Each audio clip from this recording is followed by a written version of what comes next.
Week at Pittsburgh. Turnovers were the story as San Francisco starts off 0-1.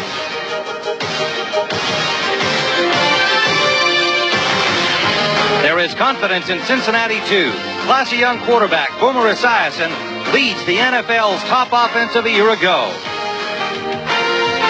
But opening day, the Bengals had to get down and dirty with the Colts, literally fighting from behind in the fourth quarter to edge the Colts and start the season with a win.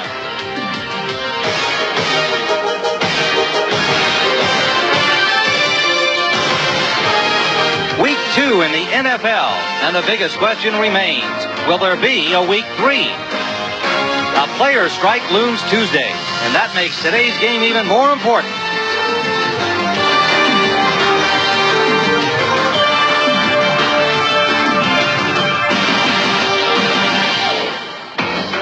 It's a summer afternoon in September in Cincinnati, and what figures to be a most entertaining football game ahead. 72 degrees here as the 49ers will take on the home team Bengals. Hello, everybody. I'm Tim Ryan with Joe Theismann here in Cincinnati, looking forward to a game that should be filled with fireworks. We've got Bill Walsh against Sam White. Joe, as they said on the NFL today, the master here to take on his pupil. Should be exciting. It really should be. Bill Walsh, of course, had Sam White on his staff when they went to the Super Bowl. Bill Walsh, the innovator of the 80s, possibly Sam White, the innovator of the 90s. No huddles, quick attacks, players coming from all over the field. But I've played against Bill Walsh enough times, and in talking to him, I don't think he wants to be upstaged by Sam White. So you may see some things out of the 49ers today that'll be very interesting. Two inventive coaches with two inventive quarterbacks, young Boomer Esiason of the Bengals and the veteran Joe Montana of San Francisco. They both are. Both men are at the pinnacle, I think, of their careers. Boomer Esiason continuing to get better and better. Joe Montana, how much longer can he last? His back was a problem last week, and there's been a question mark this year. Boomer Esiason better and better. If the coaches are innovators, then definitely their quarterbacks are the great improvisers. All right, Joe, here's how they stand. It's been a short series, just 5 games. The 49ers lead 4-1, and that includes that frigid Super Bowl 16. And the 49ers are going to receive here. It'll be Jim Breach kicking it off. The Bengals playing from right to left. Taken deep inside the 5 by Joe Cribbs, and he has an opening out the left side. Driven out of bounds at about the 32-yard line by number 89, Ira Hillary, reserve wide receiver. And Joe Montana brings on the 49ers, trying to rebound from last week's loss to Pittsburgh. And the defense he'll be looking at, Eddie Edwards, Tim Crumry, and Jim Scow across the front 3. Emmanuel King, Carl Zander, Joe Kelly, and Reggie Williams, the linebackers. And a secondary with a rookie on the left corner, Eric Thomas, along with Phillips, Jackson, and Fulcher. Thomas for the injured. Lewis Green is on injured reserve. Rogers Craig on first down for the 49ers gets only about a yard near the 35-yard line. Stopped by the nose tackle, Jim Crumry. Offensively, for the 49ers, along with Montana, Cribbs and Roger Craig will start at the running backs. Mike Wilson for the injured Dwight Clark, who is in the lineup, however. Jerry Rice and Ron Heller is the tight end. Bubba Paris, Guy McIntyre, Quillen, Cross, and Fonhorst, the veterans, on the right side of the offensive line. Second down and 8. Craig. Close to the first down. He'll have about a yard to go over the 40. Joe Kelly, the linebacker, number 58, made the stop for the Bengals. Bill Walsh told us that we would see young Tom Rathman, the sophomore from Nebraska, and the rookie Terrence Flagler from Clemson today. But obviously starting with the vets Cribbs and Craig, who last week did not have a big day. And you can see third down conversions was also a problem for them against Pittsburgh. Hammerstein and Diala have come in for the Bengals defensively, the short yardage.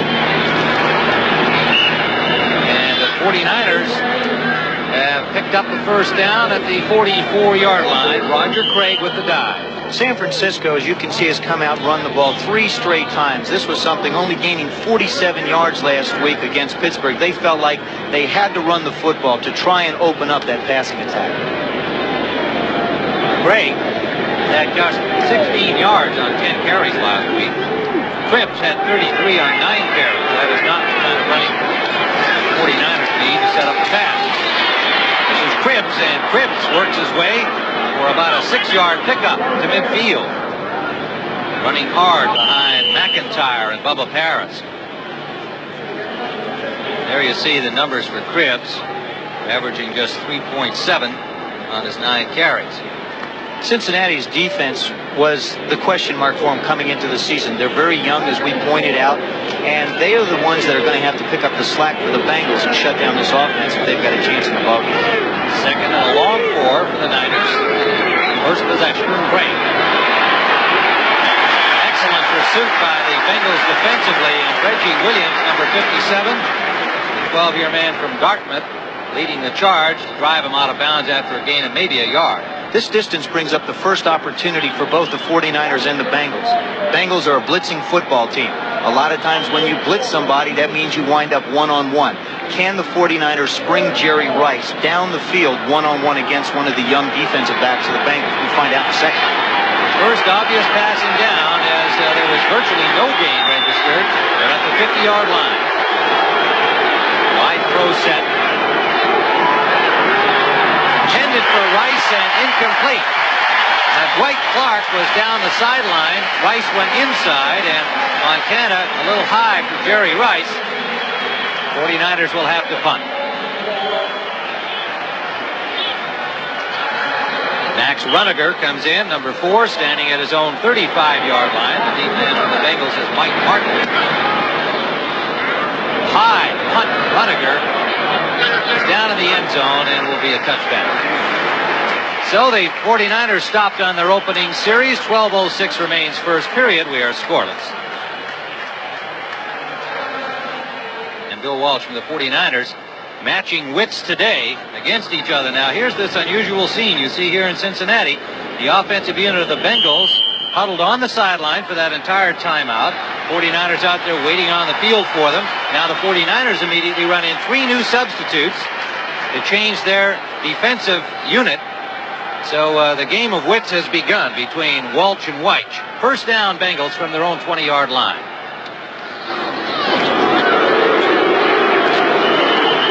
Kinnebrew, Larry Kinnebrew, the big bomber at 260 pounds in the backfield, and did not get much on that one. Stover and Fuller making the stop. Here are the 49ers defensively. Kugler, Carter, and Board across the front.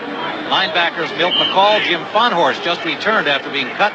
Michael Walter and Tina Turner. McKyer, the second-year man on the left corner. Eric Wright, Ronnie Lott, and Carlton Williamson, the veterans. Cincinnati going again without a huddle. Boomer Esiason identifying everybody.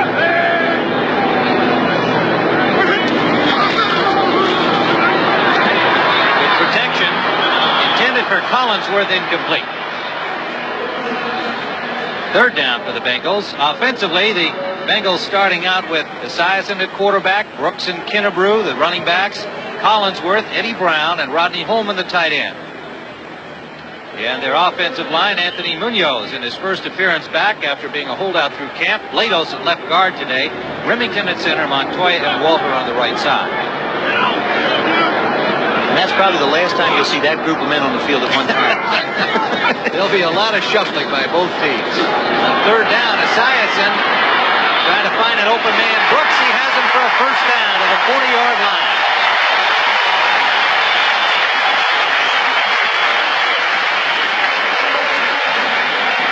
The one thing Boomer Esiason does so well is buy time, as does Joe Montana. Here you see him go back in the pocket. They're doubling Brooks, oddly enough. He looks down the middle, slides a little bit to the right. Now you'll see him throw off, actually, what is the wrong foot. Brooks continuing to work to get open for the reception. 20-yard pickup for the Bengals. First down at their own 40. Out of the I formation, Brooks.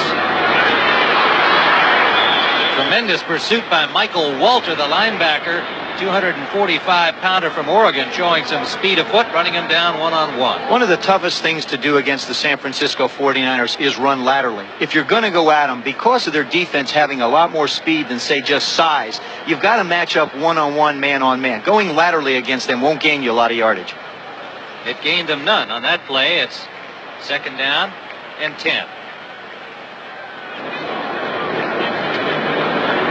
Boomer's out there like a traffic cop. Yes, he is.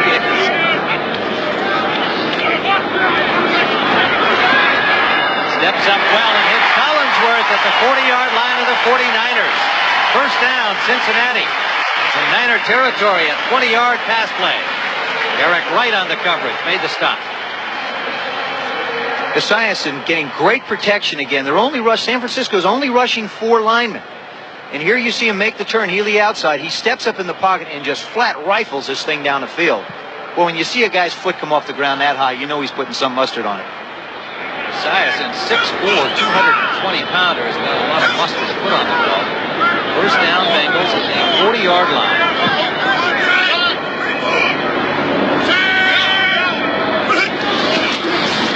Brooks. Good block, good run, first down to the 30-yard line of the 49ers. Walter made the stop for San Francisco. San Francisco needs to come up with some kind of a big play. They've got Cincinnati on a roll right now. Here comes Brooks right into your living room. Eddie Brown outside leading the way. He's a nifty runner. Not real big, real hard worker, very nifty. This could be to the advantage of the San Francisco 49ers. They're close enough for a measurement, so you slow down that momentum and that machine that just keeps rolling at you. That's a good point, Joe. I hadn't thought of that before. I had conceded the first down here, and perhaps the 49ers had as well, and asked for the measurement just for that very reason. Now, It may be that, no, indeed, they asked for it because it was short by about 2 inches. I used to hate this as a quarterback. You get a roll going, and all of a sudden either one of those TV timeouts come up, or else you get a real close measurement, and it just throws your rhythm timing off just a little. So it is about 2 or 3 inches short. We see Buffalo in front of Houston in the first period. Our first score in this afternoon. And what could be the last Sunday of NFL football for a while. We sure hope not, don't we? Oh, gosh, everybody does, I guess, except those who feel that they have to go out. Second down and inches. Kinnebrew. And the crowd exhorting big Larry Kinnebrew, who wound up getting the first down and then some. They are down now to the 23-yard line. Walter and Fonhorst on the stop. Boy, if you get an arm on this guy up high, it's like trying to tackle a Chevy going by at about 20 miles an hour. Watch this. You think one arm's going to bring him down? No way. Takes 4 or 5 players. Larry Kinnebrew wants to be able to run the football better. He likes this kind of an operation because then he can stay in the game a little bit longer. 57 yards last week in the opener against Indianapolis on 12 carries. First down. Bengals driving on their opening series.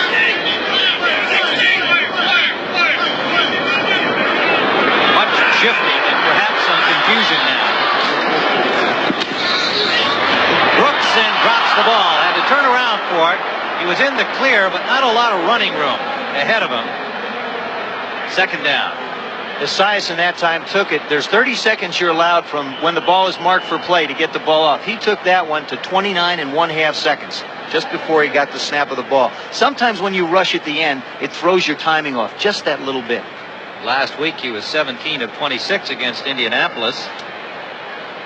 Bengals happy to win the game, but not happy with their overall performance. They made some mistakes. They want to eliminate those against a tough team like San Francisco. Reverse fake by Brooks, by James Brooks over the right side, picks up about 4 yards. That's the point I was trying to make. The lateral speed of the 49ers is such that you can't do that. Also, you saw that fake reverse. Now, you might say, why does a guy do that? Well, it's important to try and keep the offside pursuit of the 49ers from chasing Brooks down. That time the front side pursuit got him. Also, wide receivers basically aren't going to block people most of the time, so you create a little diversion to hold the backside pursuit away, so if Brooks can turn up the field, he's got a little chute to go through. Well, they got nearly 5. Michael Carter on the stop. It's third down and 5. First big play of the game for the Bengals.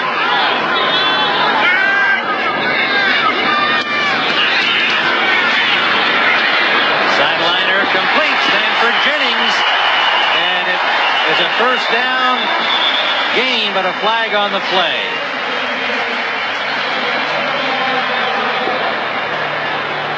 Jennings, the backup to James Brooks. Offside, number 49, defense, penalty is declined, first down. Jeff Fuller, number 49, the offside 49er. It'll be first down, Cincinnati. Here you see Esiason. He's going to go back in the pocket and survey the entire field. Now, right here in the lower part of your screen, George Cooper is cover. There he goes. Nice catch. That's one thing you have to have as a quarterback. You can't always throw the ball perfect, so guys have to make big catches for you. And if they do, it just builds your confidence. On first down, Kinnebrew blasts up the middle and picks up about 5. Tripped up by Fonhorst and Pete Kugler. Bengals an impressive beginning here and a nice variety in play calling and establishing the run, as Sam Wyche and Boomer Esiason said they really wanted to do. They really felt like that's the one area that they didn't perform well in last week. Made a couple of big plays, but the way you get good long drives to be able to run the football.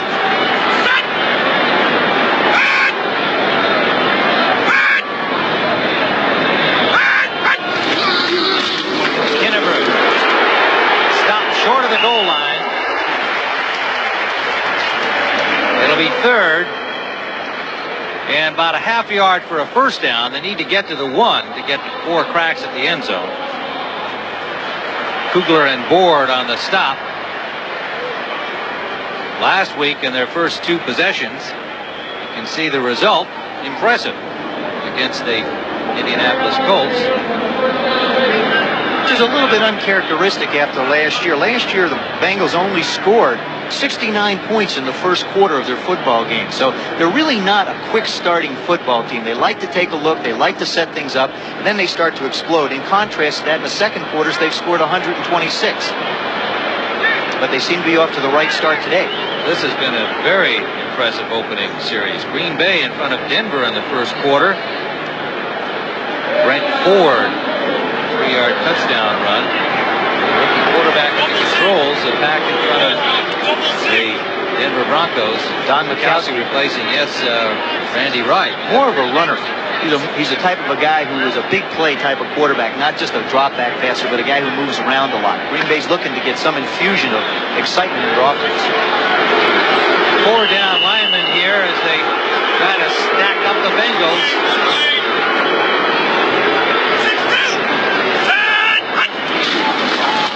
Kinnebrew touchdown.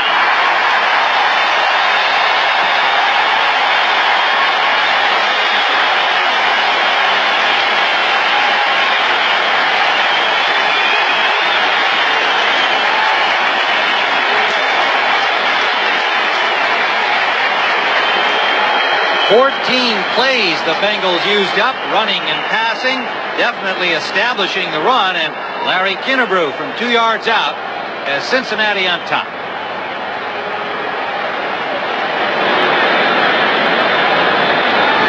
Jim Breach will try the point after. Kirk Schonert is the holder, returning to the Bengals after being cut by Atlanta. So Cincinnati goes on top. 7-0. Left side of the line, Lados, Munoz just blaring the way through. We'll be back at Riverfront Stadium in a moment.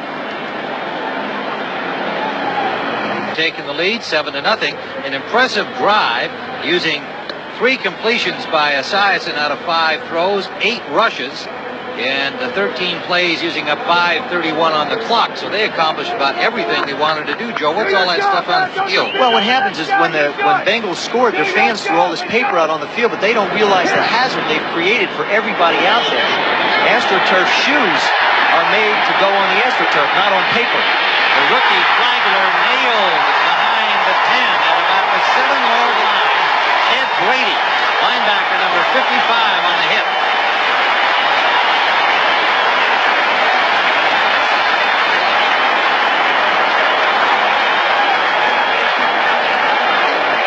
Looked like it was snowing here on this almost summery day, but it's paper that's been let go by the upper reaches of the stadium, fans in the upper reaches of the stadium, and you point out with a slippery surface like the artificial turf, it could be more of a hazard. Well, it's a grabby surface, but when you put something slick on it, it becomes, or when you put paper on it, it becomes slick and your footing becomes questionable. 49ers from deep in their own end. Intended for Rice, and it's incomplete. Coverage by the rookie Eric Thomas. Playing in Louis Braden's spot. Braden not injured reserve, and the ball hung up there a little bit. Well, this is a guessing game. What I think Coach Walsh and his staff guessed is that down deep in their own end, Cincinnati was going to come after San Francisco. They didn't. They played a zone. That's the reason why Thomas is able to get back and make the play on the ball on Jerry Rice, who is playing with a sore knee. And in talking to him earlier, he's concerned that it'll last the entire game. And he just got a splint off a broken finger and now has to contend with the knee problem. 2nd and 10. Flagler, very little, if any, game as the aroused Bengals stack him up.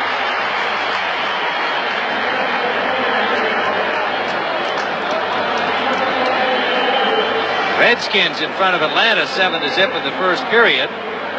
And New Orleans a field goal on top of Philadelphia in the first quarter, and Miami leading Indianapolis 7-0. Any bets there? That's a touchdown pass? Yeah, good chance with Dan Marino at the controls. 3rd and 8.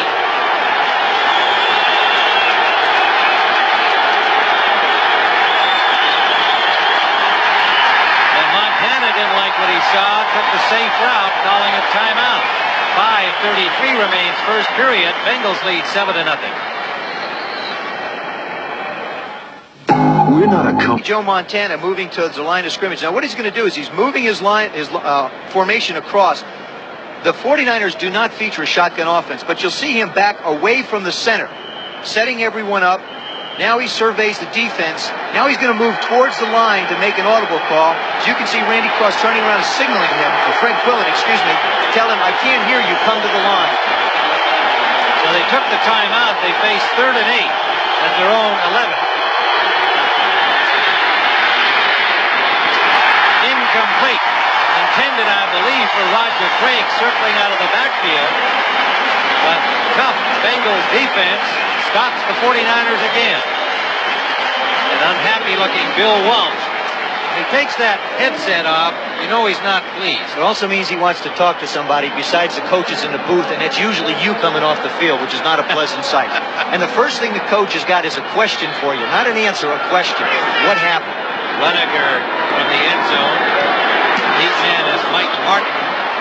Short punt. Bearcat signaled, and at the 42-yard line, Robert Jackson makes the grab there, and the Bengals have excellent field position. 42-yard line of San Francisco. Well, the Chicago Bears have taken the early lead over Tampa Bay. Steve DeBerg has been brought back to earth after throwing 5 touchdown passes. And no score in the battle between Pittsburgh and Cleveland. AFC Central rivalry. We'll be keeping close eyes on that score for you fans. In the first period at Cleveland, they're scoreless, and it's 7-0 here. The Bengals in front of the 49ers, and first down at San Francisco's 42. 31-yard punt by Runniger. James Brooks. Good defensive job that time by the Niners. Fonhorst got the initial contact on him, and then Dwayne Board finished him off. Jim Fonhorst had been cut when they went to 45. And then when Ricky Ellison was injured last week in the Pittsburgh game on injured reserve with a broken arm, Fonhorst got the call, wound up starting and taking in the defensive signals today. So kind of a break for Fonhorst, who I'm sure felt he should have been cut to begin with, but happy to be back. 2nd down and 9. Brooks.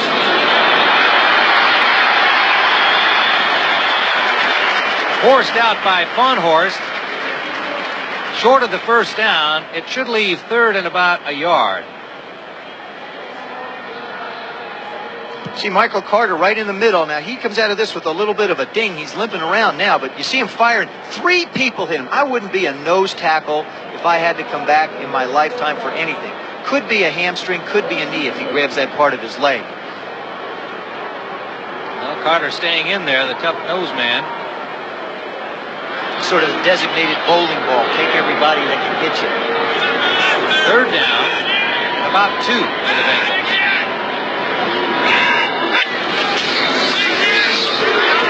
Kinnebrew, and it'll be close. Michael Walter tripped him up, the linebacker, number 99 for the 49ers. He will probably require another measurement.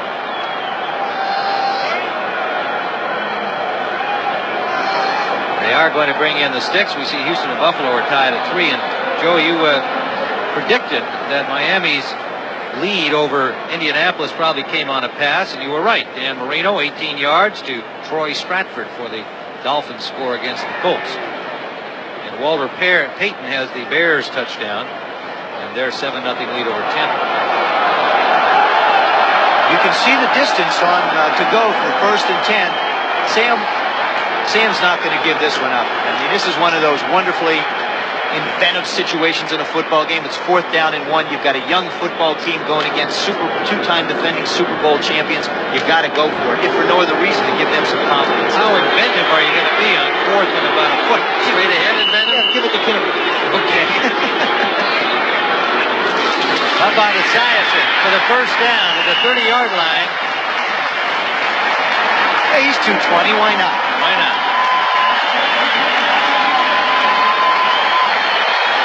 Bengals have rolled up 90 yards of offense and a 7-0 lead, and they have a 1st down at the Niners' 30-yard line. San Francisco on defense has got to come up with some big plays to stop this onslaught. It's like you got to find a place to put your finger in the dam to slow it down. Bengals rushing attack has been the most damaging aspect. Kinnebrew again, good hold on tackle. Pulled down by Walter, but not before a gain of 7, maybe 8 yards for the big man. Terrific blocking on the left side. Munoz and Blados. If somebody wants an experience of what it's like to tackle Larry Kinnebrew, tie a chain around your sofa, hook it to your car, start to drag it, and then grab on and see if you can stop it. That'll give you the experience of trying to tackle this guy.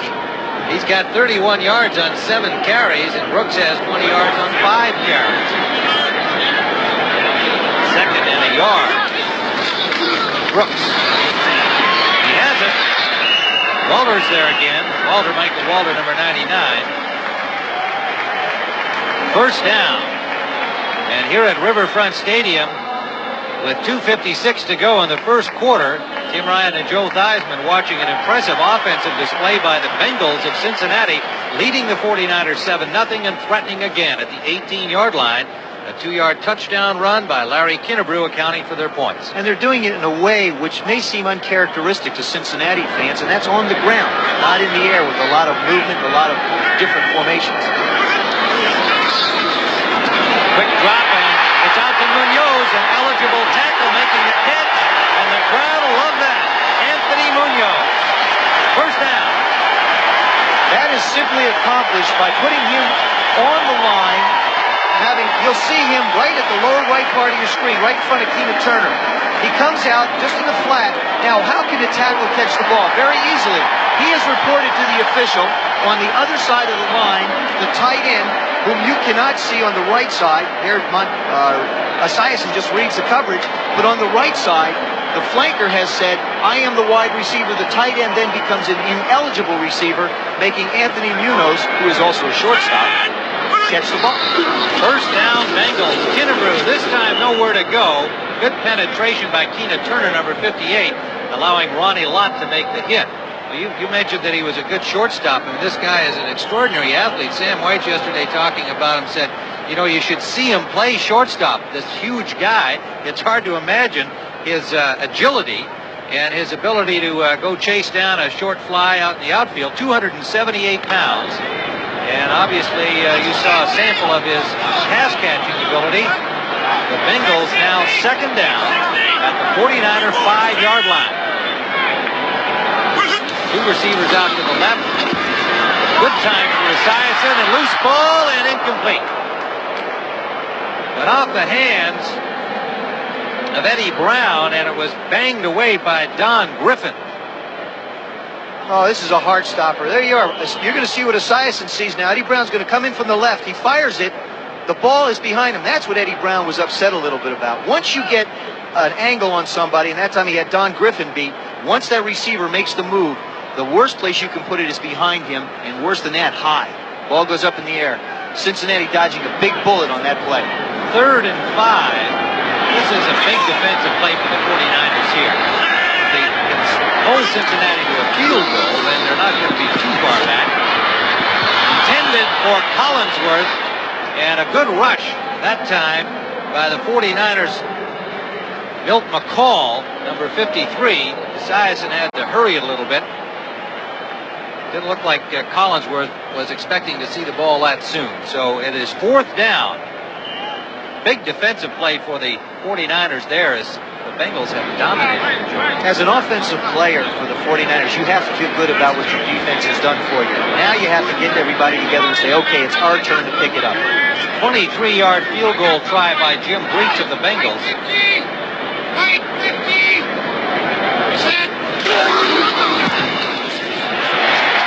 And he's got it. So Cincinnati on 2 possessions has scored each time. 51 seconds left in the quarter. They're up 10-0. Bengals have scored on a 23-yard field goal. An unhappy Bill Walsh at this point trying to get his offense moving. They've been stopped on their first 2 series. Jim Breach will kick it off for Cincinnati. The men are Cribbs, Sidney, and Flagler for the 49ers. It is Sidney, number 24, over the 20 to the 23-yard line. And now for an NFL update, let's go to Brent Musburger in New York. Walter Payton establishes the new standard for rushing touchdowns in the NFL. That is number 107. Breaks the previous mark held by Jimmy Brown. The Bears strike first against air-prone Tampa Bay, 7-0. Let's go back to the stadium. Thank you, Brent. It's first down for the 49ers, struggling here offensively against Cincinnati. They're first down at the 24-yard line. Rathman and Flagler are now in at running back. This is the rookie Flagler, nowhere to go on his left side. Good penetration by Cincinnati. And a pickup of maybe a yard. Bill Walsh figuring now's time to give Cribbs and Craig a little bit of a sit and take a look at his 2 new young guys, Flagler and Rathman, in the I formation, which you just don't see very often from the 49ers. They're a split back, 1-back offense with a little bit of movement. The look lasted 1 play. Craig and Cribbs have come back in. Down intended for the tight end. John Frank can't hold on. It'll be 3rd and 10. That was one that Joe Montana needed more than anybody else. You go into your first game of the season, you throw 3 interceptions. It isn't that things aren't going well for you, you're not doing well, but you get a mental block. Now you come out, the first 2 series, he looked a little tentative. It seems like he's throwing the ball a little bit better now, firing it out, but his wide receivers and tight ends got to come up with big catches for him to help him out confidence-wise. Those numbers you saw from last week just didn't accomplish a whole lot for him. He's 0 for 4 here today. 3rd down, he's sacked. Jim Scow, the second-year man from Nebraska. So the Bengals defense continues to stymie San Francisco. You'll see Montana, he wants to get rid of the ball fast. He's going to throw it right there. It's a little pop play, but the tight end never looked. The problem with that is the offensive line knows that he's supposed to get rid of the ball quick. They take a short set, block the lineman quick. What happens if the quarterback doesn't get it off? You wind up with a sack, if nothing else. So it is 4th down, and the Bengals have taken a timeout. 1 second remaining in this quarter. What can you imagine Sam is up to here? Well, he either saw something that the 49ers were going to do, or he may try and go after a block kick. I would have to think that he wants his team together to let them know they're either going to go after it or to really hold them up at the line and let's set up a good return and get some great field position. Now, those are the only 2 things I think that a coach can tell his return unit and call the timeout, particularly when you're going to 1 second. I mean, I think he lost sight of it, to be honest with you. Well, last play of this quarter, barring an infraction of some kind, and my guess would be that he's going to try and set up the block here. The punter, Rudiger, will be standing at the 2-yard line, and if they can make the big play here, they would really be setting back the 49ers, who trail already 10-0 as time is about to run out here in the first period. Mike Martin is the lone return man downfield at the 38-yard line of the Bengals. Here he is, backup wide receiver, and chief crooner on the Bengals Video rock special. That's right. Yeah, this guy can sing some. Tell you more about his singing career as the game goes on. Right now, Runniger preparing to punt to him. Looks like the rush is on to you, Joe. It sure does, and also San Francisco feels the same way. You can see they have everybody in. They did a good job. Good protection for Runniger. Good punt to the 41-yard line of the Bengals. Martin gets over midfield. And again, Cincinnati will start with good field position when the second quarter resumes play here at Riverfront Stadium. Cincinnati 10, the 49ers nothing. Jim Ryan and Joe Theismann beginning the second period at Riverfront Stadium. An absolutely superb afternoon, almost too warm. This is like preseason weather. Temperatures around 70 degrees. And you can see in your picture up to the right corner a little bit of the 49ers. Down the lower left, you see Cincinnati coming out onto the field. They stand on the sideline so that each coach can talk to the individual positions, and they can go right to the line of scrimmage. Actually, it's a better communication system than the quarterback going to play. There's the man whose idea it was to do that, Sam White. First down, Bengals inside midfield in 49er territory. Esiason deep for Brown. He had about 4 cracks at it. Couldn't quite bring it in. Now your man from Miami. Now I have it, now I don't. Right down the pipe. They're just trying to hit Eddie Brown with a backbreaker. The ball is perfectly thrown. Excellent defense. There's once. There's twice. Wait a second. Here we go again. If he had a little more end zone, he might have gotten this.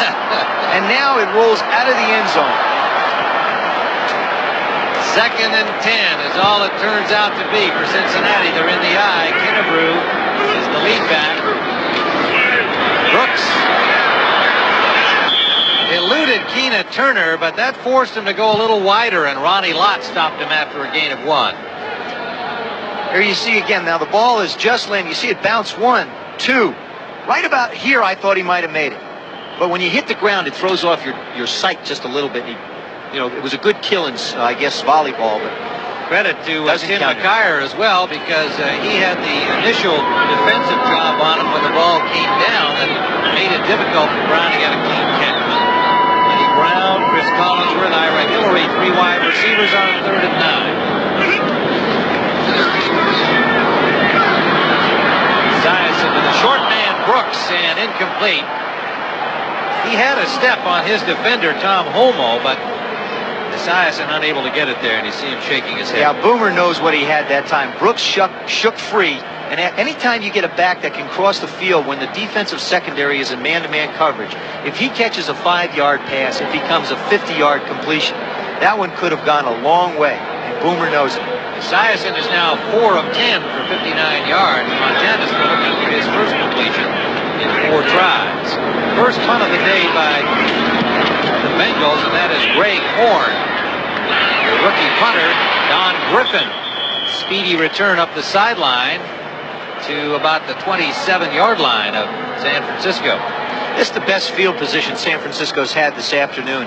Now is the time, even if you're a veteran football team. A lot of people say, well, you've got a young ball club, an older ball club. San Francisco may be a veteran football team, but you still got to go out and put some positive gains in front of you to get that confidence back, because each game is different. You can't look at the team and say, we're veteran, we will do it someday. Now's the time you got to do it. Well, they're already feeling the considerable media heat in San Francisco, the Bay Area. Many of my friends out there, the cynical, critical kind, the print media. And that will only make their cries a little louder. Tough defense. Reggie Williams blasting Joe Cribbs as soon as he caught the football. No gain on the play. Loss of maybe a half yard. And you see Cleveland has taken the lead on the Steelers 3-0. Pittsburgh with a victory last week over these 49ers. We'll keep close eyes on that score for you. The AFC Central. Well, the Browns and the Bengals are considered 2 of the rising teams in the league. Quick pass out to Heller right up the middle. Number 89 from Oregon State. Russ Francis on injured reserve. Heller and John Frank vying for that starting role, and Heller holds it at the moment. Reggie Williams and Carl Zander, linebackers, combining on the hit. Well, what created that hole is you saw Robert Jackson jump up into the defensive line at the last minute to try and blitz Montana. That's one thing you're not going to do, is surprise somebody with all his experience. That allowed Heller to get open in the middle. First and 10. For the Niners, had to be an uplifting first down. Roger Craig gets about 4 on this dive. Running behind McIntyre and Paris, Tim Crumry, the nose man, number 69, and Zander, the linebacker, coming up, number 91. There he is, right in the middle of your screen. Off, actually, second one out. You see him make the move. Check the flow of the backs. Now stick your head in. Tackle with your head. Bust up your nose. Look like a football player. Second and 7, and the rush on Montana. Sacked again. Carl Zander, who just made the stop on the run, finds a hole with a blitz and makes the sack. That play action fake is supposed to hold the linebackers, but when they're in a blitz assignment, he comes from the offside. There he comes around the corner. Montana's got no place to go with the football. All he's do is eat it. This is one you want the coach to call. Cincinnati sackless last week, along with 5 other teams in their openers, and they've got 2 here today. That's the kind of penetration that Cincinnati looks to have. They are a blitzing team. There's a new look for San Francisco to be in the shotgun. Montana nearly sacked again. Gets it off to Craig, but not much there. Out to the 30-yard line. 4th down. Leo Barker, number 53, made the stop. You know, one thing you have to note also is in talking to the Cincinnati defenders, they felt like Joe Montana is a quarterback who likes to flush himself out to the right, to the side of his arm. Also, that happens to be the oldest side of the San Francisco 49er offensive line. Farnhurst, 14 years, Cross, 12 years, Fred Quinlan in center with 10 years. They felt like if they were going to put pressure on Montana, it was going to come through the right side, at his right side. The 49ers have to punt again. Runniger from his 23. Down to the 30-yard line, taken by Mike Martin. Martin spins away. Good return over the 40 to the 41. So Cincinnati, defensively and offensively, continues to dominate here in the second quarter. 11:37 remaining here in the second quarter of play. The Bengals on top 10-0. And they have been dominant, to say the least. In the passing yardage, 59 yards to only 17 by Joe Montana. And on first downs, 8 of them to 2 by the 49ers. And the time of possession, very, very important indeed. They had the ball for much of that first period of play. And right now, they are in control of this football game and have the ball at their own 41. First down. Kinnebrew. He picks up about 4. And right now for an NFL update, let's go to Brent Musburger in New York. All right, Tim, Atlanta's new quarterback, Scott Campbell, has put the Falcons on the board against the Washington Redskins with this 19-yard touchdown pass to Dixon. The extra point was good, and it's now 7-all. Let's go back to Cincinnati and Tim Ryan. All right, Brent. Second down and 5 for the Bengals here. Scott Campbell, I remember when the Falcons signed him a year ago, late in the season as a backup. You know, they had a good look at him. Dan Henning liked what he saw. Here he is, the starter after just 1 week replacing Dave Archie. Kinnebrew loses a yard on that play. Keena Turner, number 58, made the stop. It's like trying to run into a fire hydrant, tackle Kinnebrew's legs. They're 2 little stationary fire plugs. It's amazing that a man that big can actually lift his legs off the ground. Look at those things. Well, when you see him on the practice field, you just assume if he doesn't have a jersey on or name on that he's got to be a tackle or a guard. Offensive, good size for an offensive guard. Actually, you see guards, fullbacks, they're all in the same vein. It's just a question of whether one's 258 or 260. Third down. 5 receivers in, and Esiason is going to run it. Diving for the marker. That's putting your body on the line. Did he make it? We'll wait and see. He's come up short. Jeff Fuller arrived at the sideline along with Esiason. Boomer with 44 carries last year. Likes to run the football. Has great ability. Extremely fast for his size. Big football player. but he has learned to discipline himself and stay in the pocket and become a passer, not a runner. So they'll be short, bringing up 4th down. New Orleans has moved on top of the Eagles 10-3. Paul McFadden, a 30-yard field goal for the Eagles. Chicago 7-3 over Tampa Bay. It's a big ball game for Tampa Bay. They get a chance to find out how good they are and give Ray Perkins a chance to take a look at his football team against a top quality defense. 4th down and about a half a yard. The ball right at midfield. And Sam White says, we're going. Last time, Boomer Esiason took it himself. Kinnebrew. 1st down, Cincinnati.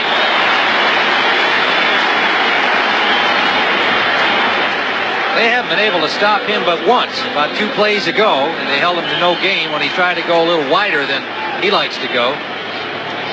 Well, you're not going to, I mean, he's a half a yard.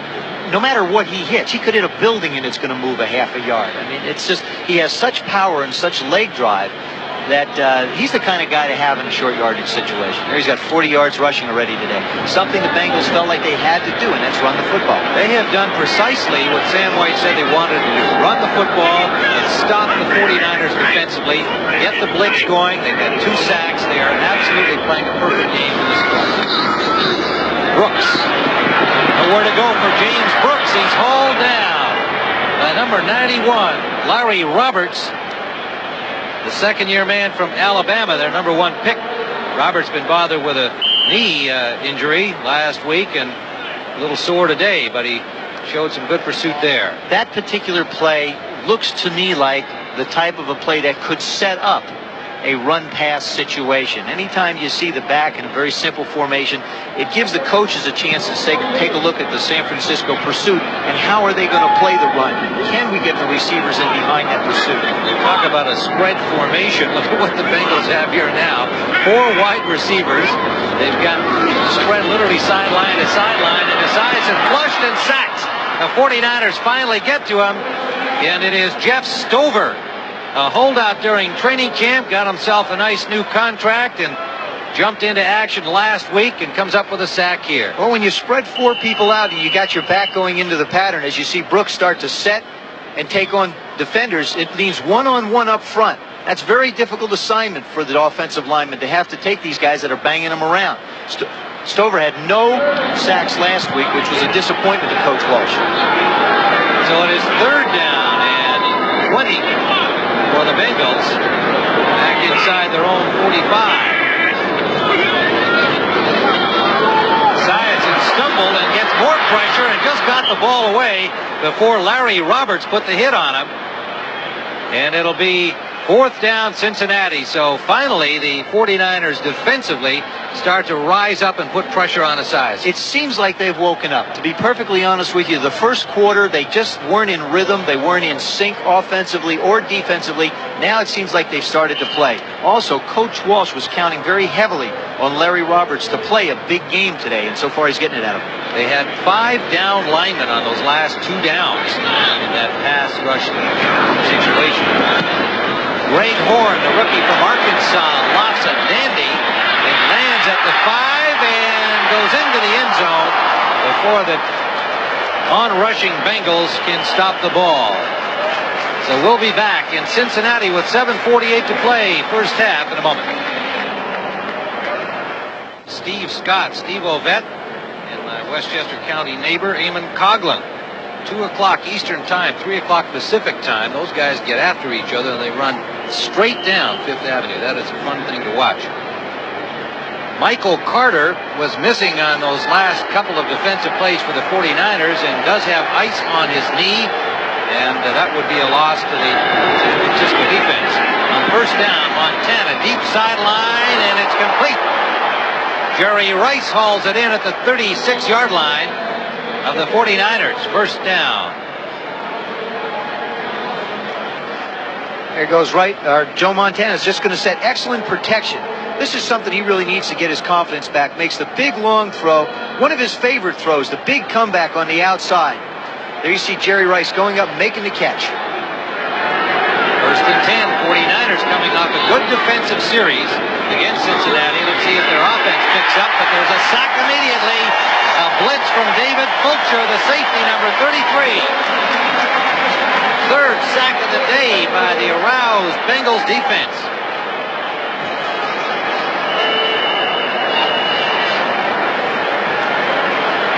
That's got to be frustrating. When you're a quarterback, you get, first of all, you get so-so field position, 32, 9, 24, 26. But to run only 6 plays, 3 plays, 3 plays, and 5 plays, and have to punt each time, you start to question, okay, what can we do? Now it forces pressure on the coach to come up with some kind of a big play to ignite some type of excitement for Not yourself. only that, they've only punted at 40 yards each time, 39.7 the average run of it. This is Roger Craig, finds a little hole out the left side.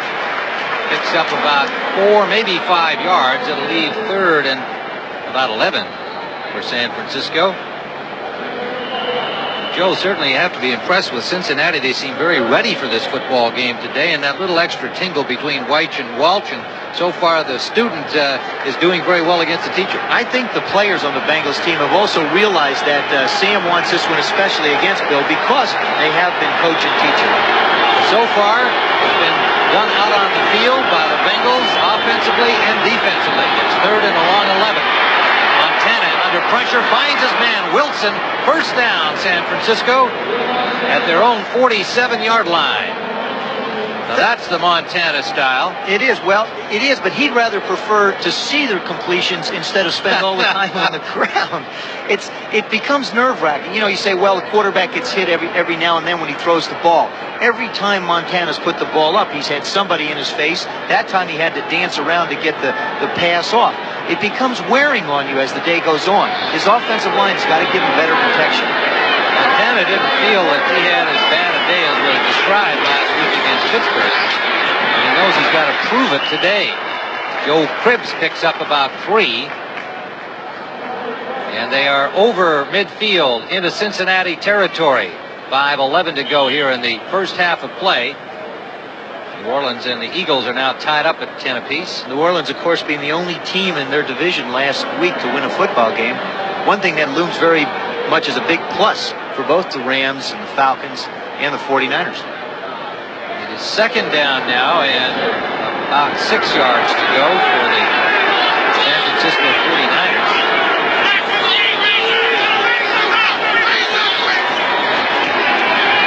Montana gets time out of the backfield. Cribbs has the first down and goes to the 35-yard line, tripped up by Reggie Williams, the veteran outside linebacker on the right side. There was something very unusual for the Bengals. They don't like to play a zone defense. Reggie Williams, we talked to him yesterday, was saying they're a type of a team that likes to put pressure on a quarterback. As much as their offense is wide open, their defense likes to blitz a lot. That was a zone. Evidence of big completion. They're not comfortable in that type of defense.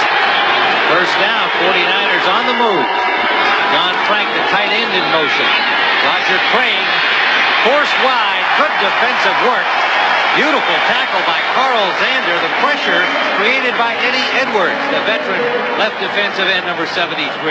Coming up at halftime, Brendan Irv with scores and highlights from around week 2. And our special feature at the Crossroads, the Giants and the Cowboys. New York-Dallas rivalry.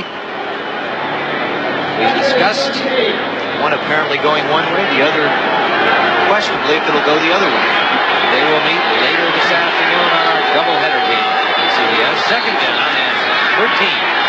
Montana again with time. He's got a man open. Touchdown! Mike Wilson.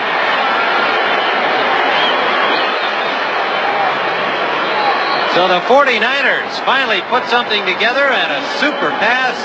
Montana to Mike Wilson, the 7-year man from Washington State. What has become obvious, Montana goes back in the pocket. They want to pick on Eric Thomas on the right side of your screen. You'll see Wilson just make a post move. You get that safety hanging up close. Robert Jackson did not get back to protect his zone. You see him lift his head up and say, oh, that wasn't Thomas's fault, that was my fault. It's obvious that they want to work on Eric Thomas this afternoon. Eric Thomas, the rookie from Tulane, the number 2 pick, playing for the injured Louis Breeden, who's on injured reserve.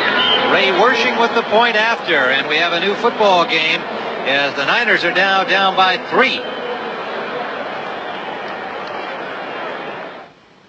Hey, look at this. And in the magic circle is Robert Jackson. Now, he is supposed to help out the player furthest to your right, who is Eric Thomas. As Mike Wilson starts down, you'll see Jackson go back. He should be helping out, but he doesn't get deep enough into the zone, and it looks like it's on Eric Thomas, but really I'd have to say Robert Jackson's the man that should accept the responsibility for that San Francisco TD. Mike Wilson scores it. We have a 10-7 ball game. Wilson's kickoff taken at about the 10-yard line by Mike Martin and returned to the 20. Good hit on him, actually inside the 20-yard line. And it was Kevin Dean, reserve linebacker. Well, yesterday in some college football activity, Ohio State, whose band is here today, whipped up on Oregon 24-14, and look what LSU did to Rice last night, 49-16. Number 5 and number 4, they'll meet each other here on CBS College Football Action, live at 2:30 Eastern Time next Saturday. Tigers at home to the Buckeyes. That's a tough place to play. Tigers Stadium, Baton Rouge, Louisiana. Boomer Esiason brings out the Bengals, who've had their own way until that last offensive series by San Francisco. Kinnebrew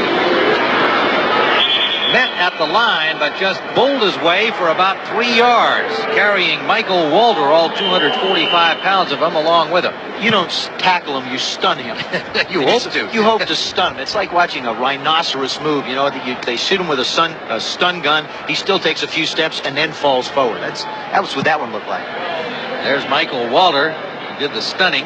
5-year man from Oregon. He's only given away 20 pounds. He's Walter, 238. He won that spot from Jim Fonhorst. Cut Fonhorst. Kept Ellison over on that other inside spot. Ellison got hurt. Fonhorst is back. Esiason in and out of the hands of Eddie Brown. And it'll leave 3rd down at 6. Ball was there. That's when you quarterbacks try to not say too much to the guy. What do you say when he comes back? I just look at him. I never used to say anything. There they go again by the Bengals. For Brown again, and this one complete. And Brown stepped out of bounds. Coverage by McKyer. And the Bengals going without the huddle. Perfectly timed, lofted pass. Esiason right back to the man who dropped the last one. There they go again. You see McKyer, the entire defense is caught off guard. Now McKyer's just trying to catch up with Eddie Brown. There he steps out. Here they go again. 49ers took a timeout as the Bengals were trying to get another playoff without a huddle. And San Francisco forced to take a timeout. 2:20 remaining first half. A somewhat harried-looking Bill Walsh, but has to feel better about the margin now only being 3 points. Halftime approaching. This is the kind of a football game where you can't afford to go to sleep, and if you're watching this game, you can't afford to get up and go anyplace because you never know what's going to happen. You expect somebody to mark a ball, you expect 30 seconds between plays, but you just don't get it when you play the Cincinnati Bengals. There they were at the line of scrimmage. San Francisco was just walking around, and boom, they pick up a big game. Well, of course, we've got more football action ahead following our contest here in Cincinnati. Our doubleheader game number 2 will be Dallas at the Giants. Most of you will see that. In Southern California, Las Vegas, you'll see Minnesota at the Los Angeles Rams. Now, due to NFL restrictions, those of you in Cincinnati, Los Angeles, and San Diego will not be seeing the second game today. Dallas and the Giants. The Giants whipped up on by the Bears. The Super Bowl champs are sure eager to reassert themselves today, as the 49ers are trying to do here. Many talked about them being a Super Bowl contender, and they got off badly against Pittsburgh last week. Joe Theismann, you picked publicly across America and USA Today these 2 teams to meet in the Super Bowl. So this is a preview. Is that what we're seeing? It could well be. I think both these teams possess the ability to get there. Of course, I have never been known to make all the right choices, different things like that, but I really believe that these 2 teams have that ability. San Francisco, because their offense is capable, I believe, of moving the ball against both the Bears and the Giants, which are obviously the two stumbling blocks going up, and the Redskins. Those three other teams will give them, I think, a run for the money. Cincinnati was so close last year with their record and with their performance of getting there. Well, you can see in Super Bowl history, the Niners with 13 of their players remaining, which can be good or bad for their hopes this year. Some talk about them showing a little age, but I think it's too early to say that. Kennebrew picks up about 3 out to the 50-yard line. I don't know how they all got old in 1 week against Pittsburgh. That's beyond me. You lose a game, you get old real hurt. I was 34. We lost a game. Everyone knew when I was going to retire. We've reached the 2-minute warning here at Riverfront Stadium. Cincinnati will have the football, 2nd and 7 when we return. A picture here of Sam White in sartorial splendor. Now, he apparently wanted to upgrade his sideline wardrobe, so he started wearing a suit and a tie. Tried it out in the preseason. That's when he tried things out.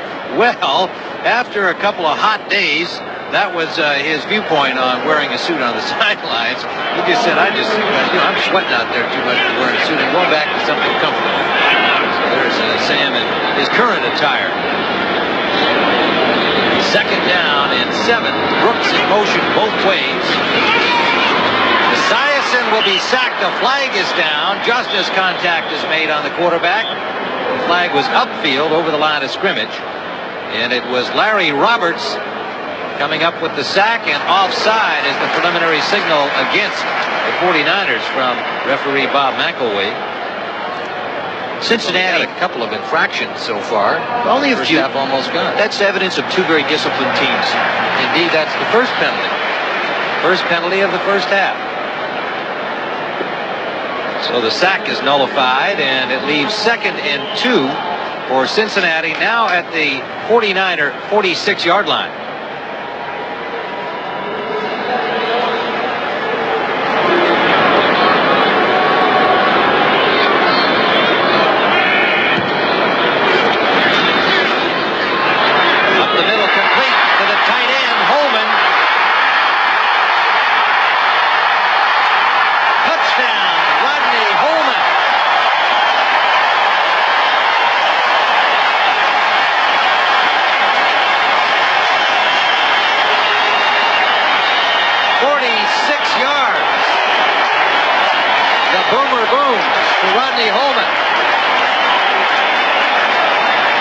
San Francisco taking a calculated gamble. They put in 4 linemen. They also rushed Keena Turner. When you rush that many people, everybody's one-on-one in the secondary. If the quarterback can get it off and hit his receiver, the guy makes a man miss. You wind up with 6. Esiason hit Holman with a long one last week against Indianapolis. That one a little more improvised than this one. It was perfectly executed. Reach with a point after.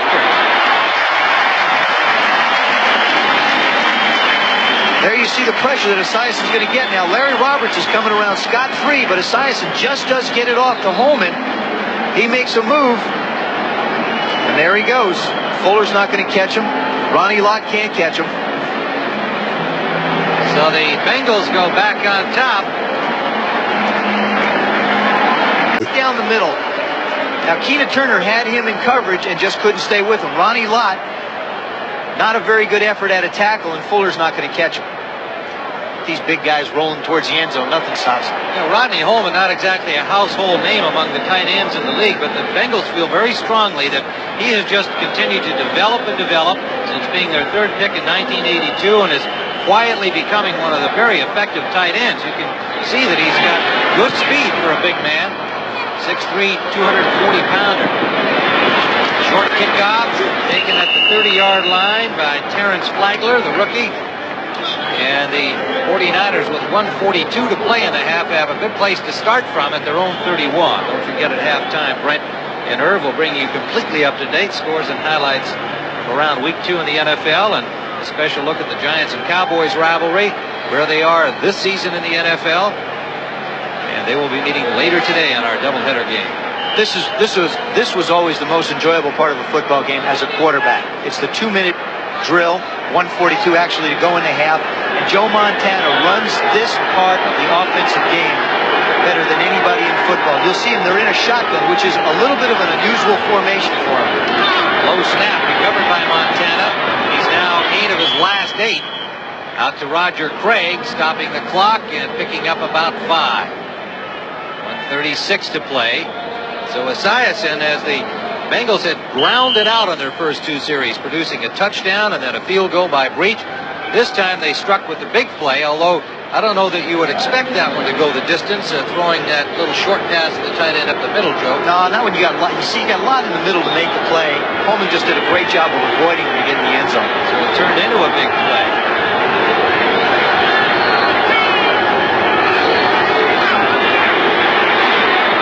In and out of the hands of Joe Cribbs. 3rd down. 1:32 on the clock. Cribbs flat out missed it. Cleveland has now jumped in front of the Steelers 10-0 in the second period. Miami leading Indianapolis 16-7. And look at this, Green Bay over Denver. So far, the upset score of the afternoon that we've seen, but still a half a game to play there. 3rd down. Crowd coming alive, sensing a big stop here for the Bengals. Here they come. Montana deep for Rice. He's got it. Drops the ball. Incomplete. Rice had the football in his hands. When he came down, it was stripped away by Eric Thomas. I think Rice thought that he was down inbounds complete and that the ball was then dropped out of bounds with the play over. Let's see it. There it is. You see Eric Thomas. He just barely finds the ball but can't stop. Now, Rice has got the ball. We couldn't see. The official could. It was his back to his us, but he said he bobbled. He must have bobbled it before he had possession and came inbounds. I agree, Joe. In fact, on the replay, it looked like Rice did not have full possession even when he landed on the ground. So the 49ers have to punt. Runaker gets off a good one. Mike Martin bobbles it and goes out of bounds with it at the 12-yard line of the Bengals. A flag is down on the punt play. Let's take a look at this one more time. There you see him now. He goes up for the ball, makes the possession. It appears to be making the possession here, but his feet, there it is. The ball comes out. Good call by the official. That's one that you got to have. And again, they're working on Eric Thomas, matched up one-on-one. That's a situation the 49ers can't afford to let go. When you get Rice matched up on Thomas, you've got to make it happen. The kicking team. Well, a little mishap with the microphone on Bob McElwee, but the penalty evidently against the kicking team on the punt. Looks like a personal foul, which would mean 15 yards, which I'm sure does not make Bill Walsh very happy. Personal foul. Number 20 on the kicking team.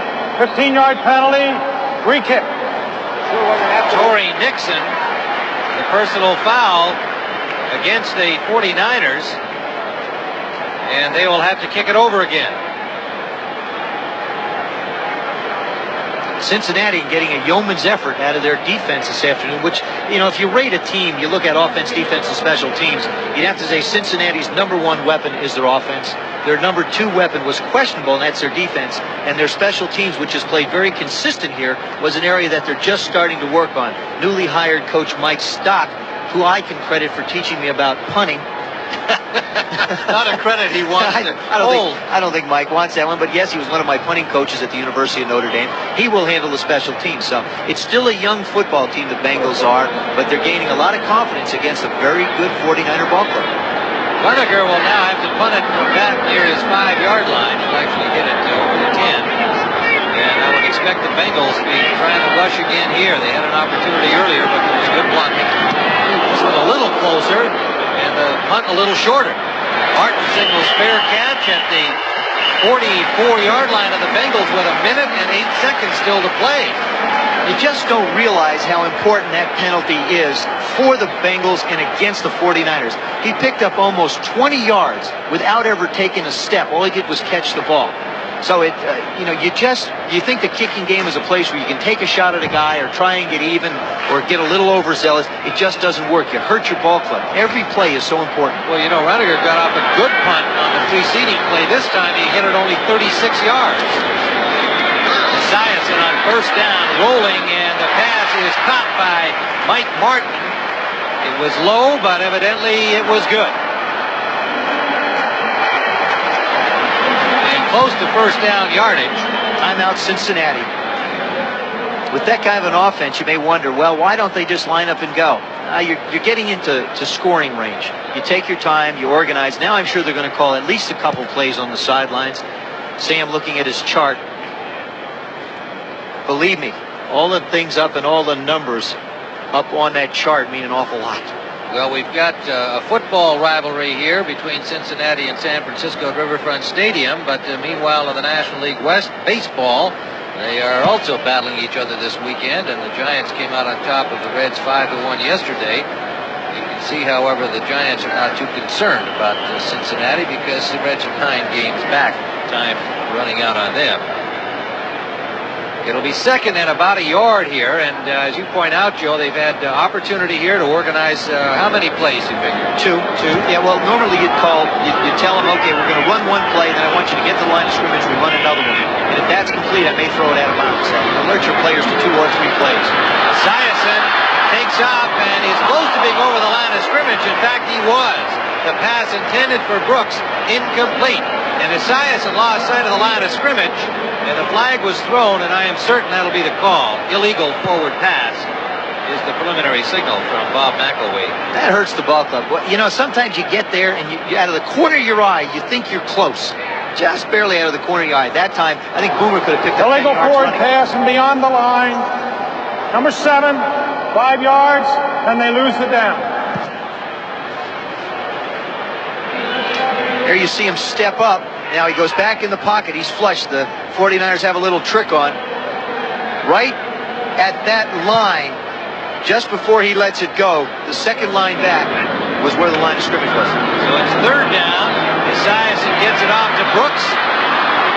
Brooks, with 2 49ers waiting for him, is dropped at the 41-yard line. Does have a first down. Bengals take a timeout. Stover made the stop.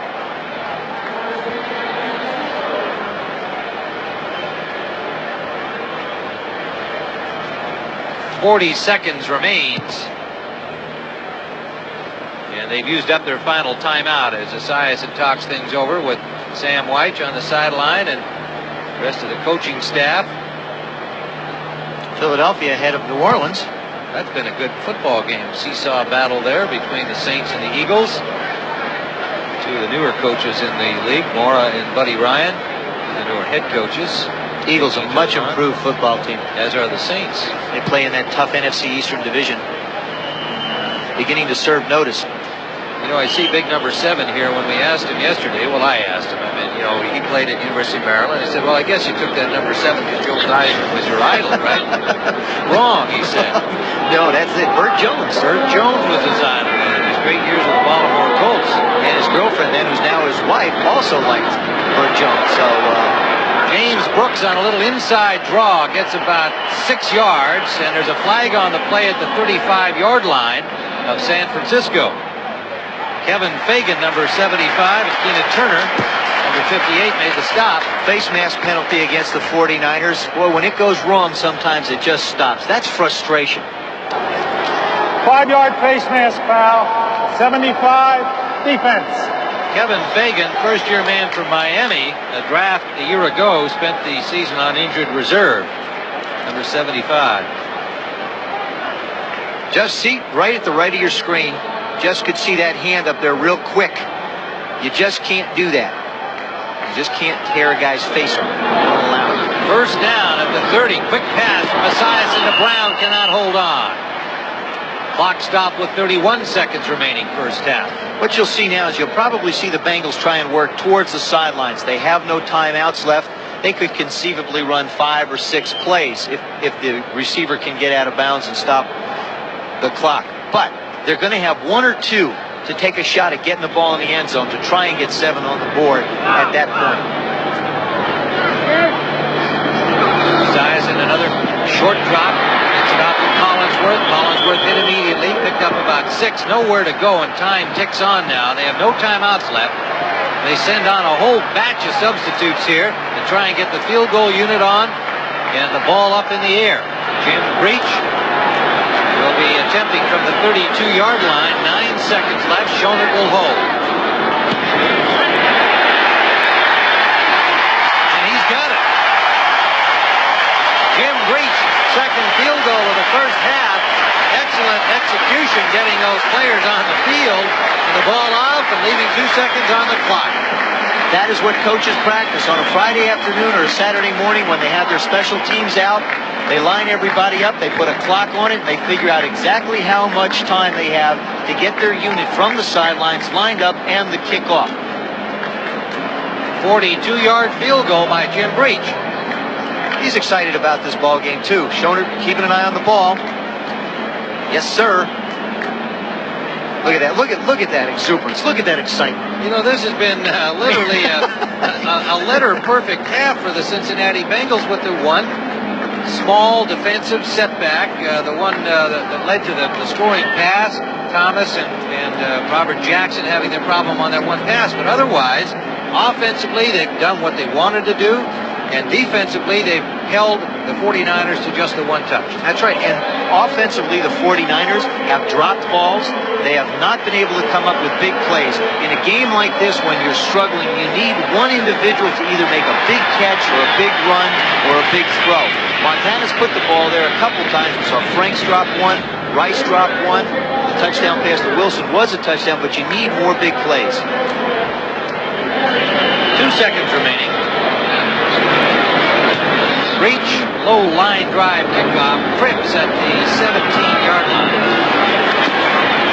Breaks one tackle and gets out to the 34, and that'll be it for the first half of play.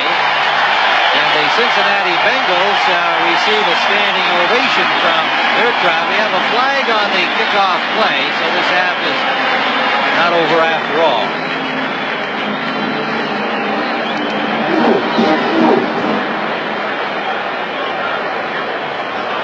San Francisco has the option to make them kick it over or just let the half finish. Foul on the kickoff return. 15-yard face mask foul, number 30 on the receiving team, on the kicking team. 15 yards, extend the half with an additional down, first down. Bill Johnson is the culprit. Personal foul call against the Bengals reserve fullback, Bill Johnson. So the 49ers will have the ball in one play. Now, usually, this is what's known as the Hail Mary pass, or I used to call it worthless pass. I never liked it. You line 3 receivers up on 4 receivers up on one side of the field, let them run down the field, throw the ball as high and as far as you can, and it turns into a jump ball. Why didn't you like it? I mean, what if your guy comes down with it? Then you love it. My guy never came down. Well, that's the answer. Their guys always came down. Let's see what Montana does out of the shotgun. He's got 4 receivers. They're spread, however. Going to Rice, and it's incomplete. Eric Thomas gave him a lot of room. Made sure that Rice didn't get behind him. That's what's known as an interception protector. You throw the ball just a little bit towards the out of bounds. It looks like you're trying to complete it downfield, but you know you're going to 9 out of 10 times throw, or percentages are that it'll wind up in Cincinnati's hand. So you just take it easy and throw it away. So that's out to the 18-yard line. So good special teams work by the 49ers there, holding Cincinnati inside the 20. And a hit made by Michael Walter, the linebacker, number 99. Esiason leads on the Bengals. He was 9 of 18 in the first half for 153 yards and a touchdown.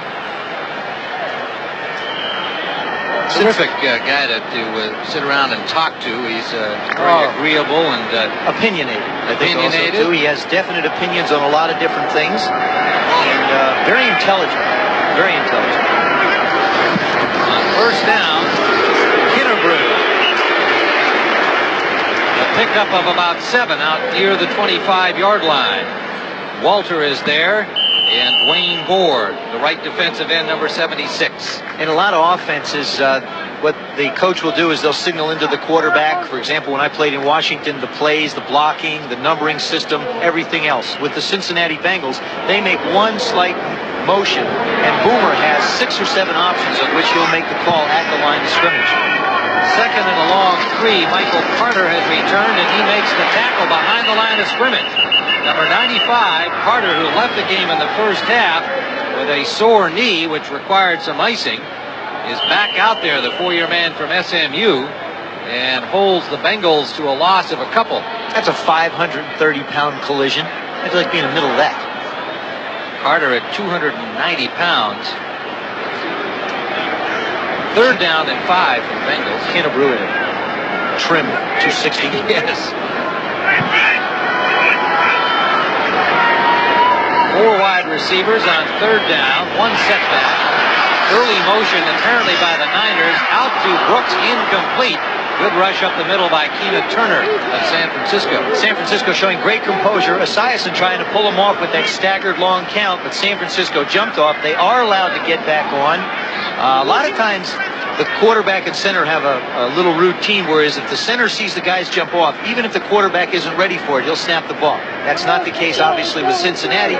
San Francisco getting back does their job. Now it's up to San Francisco's offense.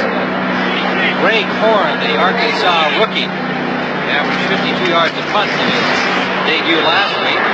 This one short off the side of his foot. Takes a Bengal bounce, however, and goes down to the 44-yard line of San Francisco, but the 49ers with good field position, something they have not had frequently in the game thus far. Talking to Bill Walsh yesterday, he came out and he said he's not as concerned about his football team. He feels like they've got to play well. He's not concerned with their age. He's at a point where he knows he wants to get some other players in. He did want to establish the run early in the game. I think we can forget to see that now. I think San Francisco's got to get back in, and they're going to have to do it in the air. 1st down at their own 43. On 1st down, Montana will throw. Short to Craig. Craig blasts through a couple of tacklers with a good effort to get the 1st down at the 45-yard line of Cincinnati. He's met there by Joe Kelly and Emmanuel King. There you see Bubba Paris 5 years, McGintrey 4 years, Quinlan 10, Cross 12, Farnhurst 14 years. That right side of the line, which is an area that Cincinnati wanted to attack, but you know, they may not be as quick as they were, but those years of experience really can make a difference for you. 1st down, San Francisco. In motion, the tight end Frank. Intended for Ron Heller, as they had both tight ends in on that play, but overthrown. Denver's coming back against the Packers in Green Bay. It's now 14-10. Pack had led 14-0 in that game. John Elway's the kind of quarterback that if you're losing, he's the guy you want behind the center. He just can make so many things happen, either running or passing. 2nd and 10. 49ers at the Bengals 45. Opening series for San Francisco here in the 2nd half. Wilson out to the left, Rice to the right.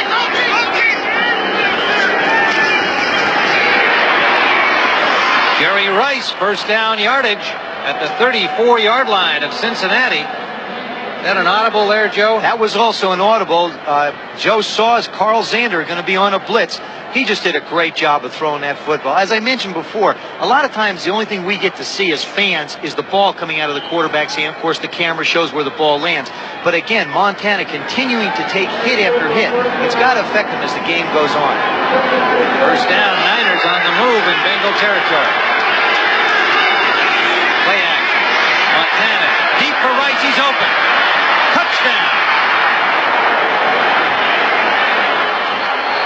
Jerry Rice with the rookie Eric Thomas having the coverage again. And the 49ers right back into this game. Joe Montana, a master. The play action fake into the line of scrimmage to Roger Craig. You see all the Bengal defenders come up. Now it's one-on-one. Rice has got Thomas beat so bad, the ball's a little underthrown, but they still get the touchdown. I saw Jerry Rice in the hotel when we were checking out. He said, I'm hoping for a big day today. Sore knee and all. Ray Wersching's point after is good. And we have a close one again. 20-14, Cincinnati on top. Niners have struck quickly. 1:52 into the 2nd half. 56 yards in 4 plays and a 34-yard scoring strike, Montana, to Jerry Rice. And so suddenly just a 6-point deficit. Montana was 8 of 15 in the 1st half for 101 yards. And he's made the big one here, his 2nd touchdown throw of the game. Wersching's kickoff taken in the end end zone by Martin. He will not bring it out. And if you're wondering about that white stuff, no, that's not snow. It's a beautiful summery afternoon here in Cincinnati. That's paper thrown by the fans. Coming next here on CBS Today, our doubleheader action features Dallas at the New York Giants. Some of you will see Minnesota at the Los Angeles Rams. A full day of NFL activity ahead here on CBS Sports. I just can't see that as an enviable position. Dallas going into New York after they got beat up by Chicago on Monday Night Television. Defending Super Bowl champions. Definitely a challenge ahead of them. First down from the 20. Size with one setback. Kennebrew. Brooks is split out wide to the right. Two wide receivers to the left. Kennebrew straight ahead. He has been nearly unstoppable, and he plows for about 3.5. Now, meanwhile, the Steelers and the Browns are tied up at 10-all in the third quarter of a typical AFC low-scoring physical battle. Of course, Central Division. You know, Pittsburgh last week serving notice that they have come to play. Here we go again with another quick one at the line of scrimmage. No huddle for the Bengals, and you can see. And here, Esiason called this play. 2nd and 7.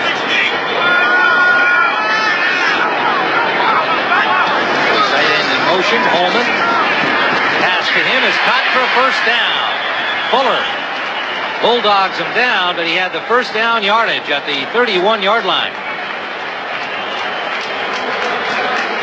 Rodney Holman. You see Esiason from the left part of your screen. You're going to see Holman come right into the center and sit down. Ronnie Lott moving out of the picture. Esiason making the throw. Excellent catch. Fuller couldn't be any closer. Rodney Holman, a great big target, 6'3", 235. Again, Esiason calling the plays at the line of scrimmage.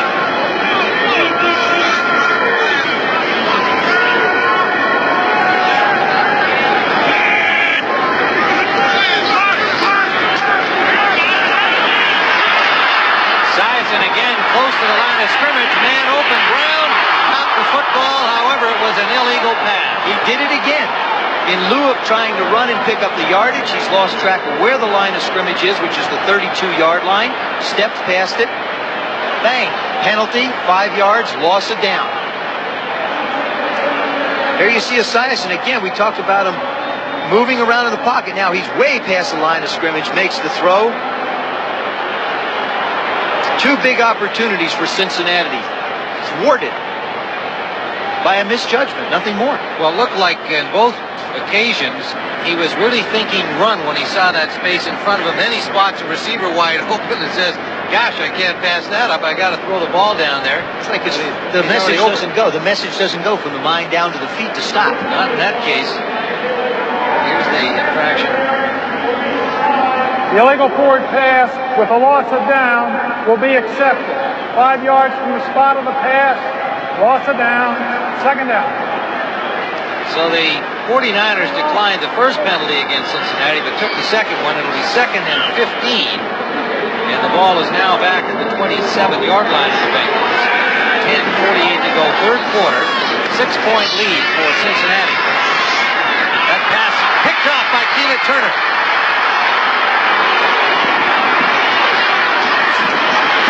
Turner, the linebacker, inside the 20, and suddenly the 49ers rise up on defense and have the ball first down inside the red zone in Cincinnati territory. What happens so often when you've got an offense that has the versatility of Cincinnati's, they create problems for San Francisco on defense. What happens is, as you see, Boomer's going to sprint out to the left here, his left, moving out. But Cincinnati doesn't know really where to drop their players to. Oddly enough, Keena Turner winds up in a situation where they don't expect him. Bang, you get an interception. Brown was the intended receiver, but the ball never got anywhere near him. Montana on first down. Hits the tight end and picks up about 5 yards. That is Heller down to the 13-yard line. Joe Kelly made the stop, the linebacker number 58. And you can see a discussion here between Weich and Esiason, or perhaps a lecture from the coach to the quarterback. It's not a lecture, it's a discussion. Sam knowing what he wants, trying to explain to Boomer, take what they give him. Montana, sideline, complete to Wilson. First down, 49ers at the 6-yard line of Cincinnati. This is one of the rare times that they are going to go away from Eric Thomas. They go at Lewis Phillips. Now it's just a set timing pattern. You see Wilson come out of his break before the ball is up. Nice little tap. First and 10. I talked to Mike Wilson yesterday about getting his chance with the knee injury to Dwight Clark, restricting his activity. Wilson, a long-time backup in his 7th year, he said, I know this is my opportunity. I have to take advantage. Roger Craig is dropped immediately at the line of scrimmage. Little if any gain, and it was Eddie Edwards, the veteran left defensive end, 11 years out of Miami. On the stop. Had Jason Buck reported for all of training camp their #1 choice out of BYU, it may well have been that Edwards would have gone the way of Ross Browner as they continue their youth program in Cincinnati. Buck reported late. Edwards has proven his worth again, as he has for years. Montana for Craig, incomplete. Pass behind him, and Craig took quite a shot as the ball arrived by Thomas, number 22. Third down. You get the feeling that Montana's more in charge again. I mean, just watching the tempo of the game. He gets in the huddle. He gets his team out of the huddle. He gets to the line of scrimmage without looking over this defense, which can confuse you, and fires the ball out. 9:22 to go here in the third. 5 down linemen for Cincinnati on third down. Good protection. Incomplete for Rice. Tough hit by number 24, Lewis Phillips, the second-year man from Northern Alabama. We talked about it before. He's the inside receiver in the slot closest to the right part of your screen. He's just going to go around and turn a hook. Now the ball is fired in. He comes back and just can't hold on to it. You've got to make plays like that. That is the most frustrating thing in the world for a quarterback, to get the guy in the end zone, have the ball hit him in the chest, and wind up with nothing. Well, they hope to salvage 3 out of it. Worshing from the 14-yard line, a 24-yard attempt. And he's got it.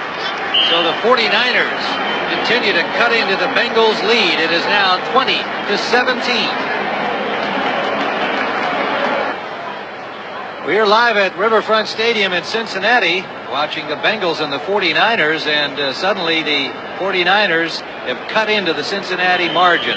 20-17 it stands on the field goal by Ray Worshing moments ago, 24 yards out. The Bengals have led 20-7 at halftime.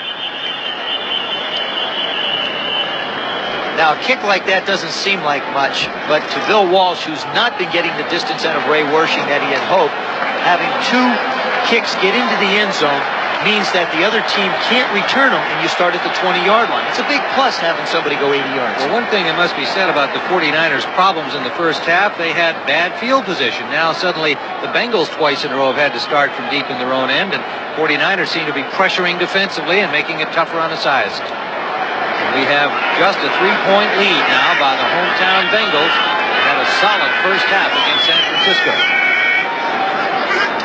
Keenabrew and Brooks out of the eye, and a great defensive play by Keena Turner. Turner, who had the intercept that set up the field goal just a few minutes ago, slashes through to drop him for a loss. James Brooks has basically been held in check by the 49er defense. It's an I formation. They want to run to the right of the screen. You see him take a little counter hesitation, but we talked about that lateral speed and the overall speed of the 49ers. Just great individual effort by Keena Turner. Loss of nearly 4 yards, about 3.5 on the play. Second down. In motion, Collinsworth. Esiason running out of time, and he is sacked at the 10-yard line by Pete Kugler. Kugler, the 5-year man from Penn State. You know, talking to Boomer Esiason yesterday, he commented about the offensive unit of the Bengals. He said, sometimes we get a lead, we get ahead, we get comfortable. It's almost like we start to go to sleep a little bit. And you can see them and feel the momentum change in this football game.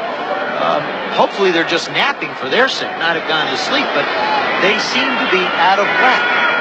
Well, kind of like the big cats do. Tigers and Lions go to sleepy summer afternoon. That seems to be what's happened to them, and the 49ers taking advantage. Esiason's pass, well, don't ask me who it was intended for, but it was not well thrown. It is incomplete. The only man in the vicinity was Ira Hillary, number 89, and he had one run would appear to be a hook pattern, and Esiason threw it long. Well, I think Boomer got put a lot of pressure on him at that time. He decided to throw the ball away, which is a good decision. The fans don't like it. As people at home, they watch it on TV, they say, where was he throwing the ball? But a lot of times, it's better to have your guy punt and throw an interception. From the end zone, the rookie Greg Horn, not a good kick. Takes a Bengal bounce, however. Griffin is backed up behind his own 45-yard line. Good effort by Hillary downfield with the tackle. And Kiki Diala getting in on it to finish him off. We talked about at the opening kickoff of the second half, it would be up to San Francisco's defense to try and stem the tide of what had happened in the first half. Here's a point in a football game where Cincinnati's defense now has a chance to raise up to the occasion and slow down this onslaught that San Francisco started to put out. Brilliant sunshine still covers the field here in Cincinnati. 7:45 to go. 49ers, their own 40, deep Montana. Incomplete. Intended for John Taylor, number 82. Effectively a rookie from Delaware State. Spent last year on injured reserve, his first year in the league. Their number 4 choice. David Fulcher had the coverage on him downfield. What we had there real quick was something Bill Walsh talked about doing, is he moved it back over to the sideline. Before the ball is snapped, he sets, makes a substitution with a wide receiver, so you get a strong safety or a linebacker on a receiver that is really a mismatch, and then you run them down the field. That one didn't work. Wilson and Rice both out on the left side. Montana finds Wilson, and Wilson will have about a 9-yard gain to midfield. Eric Thomas and the linebacker Carl Zander making the tackle on him. Credit goes to the offensive line of the 49ers here. Montana wants to go up top. He's looking to the right. Probably does the best job of surveying the field. Then he sees Mike Wilson open, comes to him as a safety valve, picks up 9 yards, 3rd and half a yard. Mike Hammerstein comes in defensively, number 71, along with Kiki Diala, the linebacker number 93. It is 3rd and about a half a yard. Rice, coming from the wide receiver position, has the first down yardage. Diala and Robert Jackson prevent him from any further gain, but the 49ers with another first down. Little end around, accomplishing exactly what you want. It's misdirection. You fake into the line, you bring that fast wide receiver around. When everybody's packed in close to the ball, if he can pop through a crack, usually get your biggest runs out of short yardage. 49ers are now at the Bengals' 46-yard line. In motion goes Cribbs. Roger Craig has to take it wide and gains yardage to the 40-yard line. Forced out by Reggie Williams.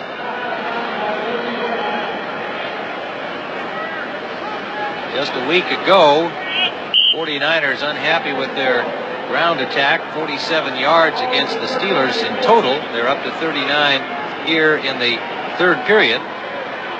But it's still not going to be, I don't think, their running attack that's going to make the difference for them. 2nd and a long 3, let's call it 4. Play action, Montana, complete at the 30-yard line to Wilson. Mike Wilson, the 7-year man from Washington State, acknowledges that he's getting this chance only because of Clark's knee operation slowing him down. And Wilson says, you know, these things happen in football, but he said it is my opportunity. Well, it's also an opportunity in a game situation for Montana to time up his pass routes. The timing between the quarterback and the wide receiver is very important. Last week, Wilson did not have a good outing.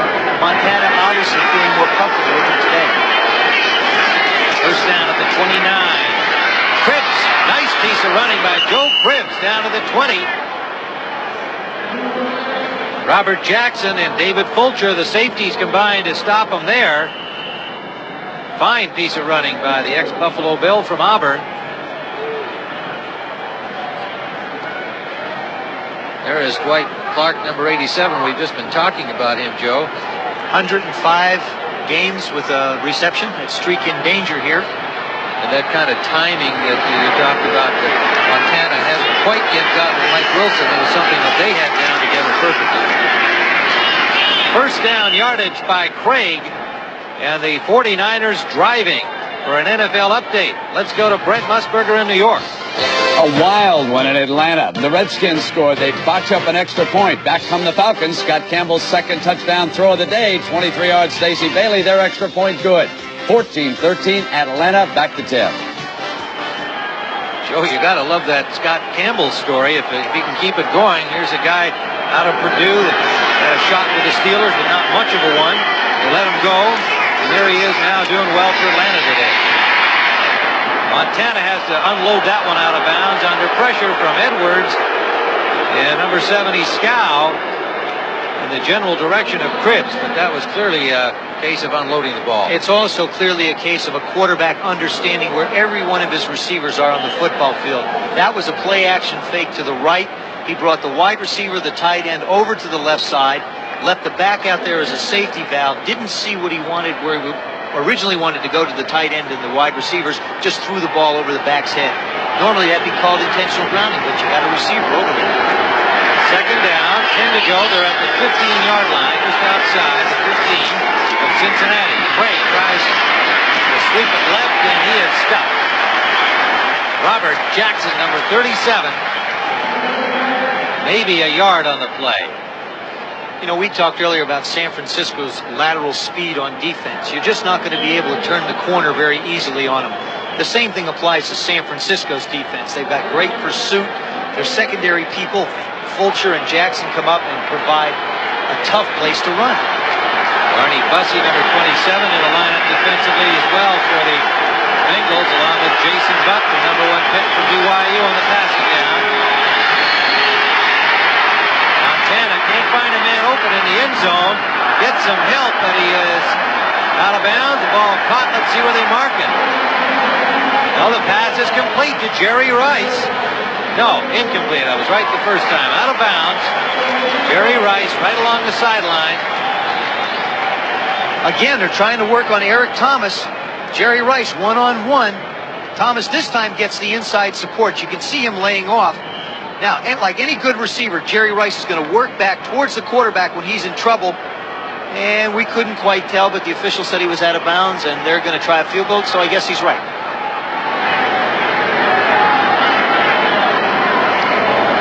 Lining it up. There you go. Now you get a chance.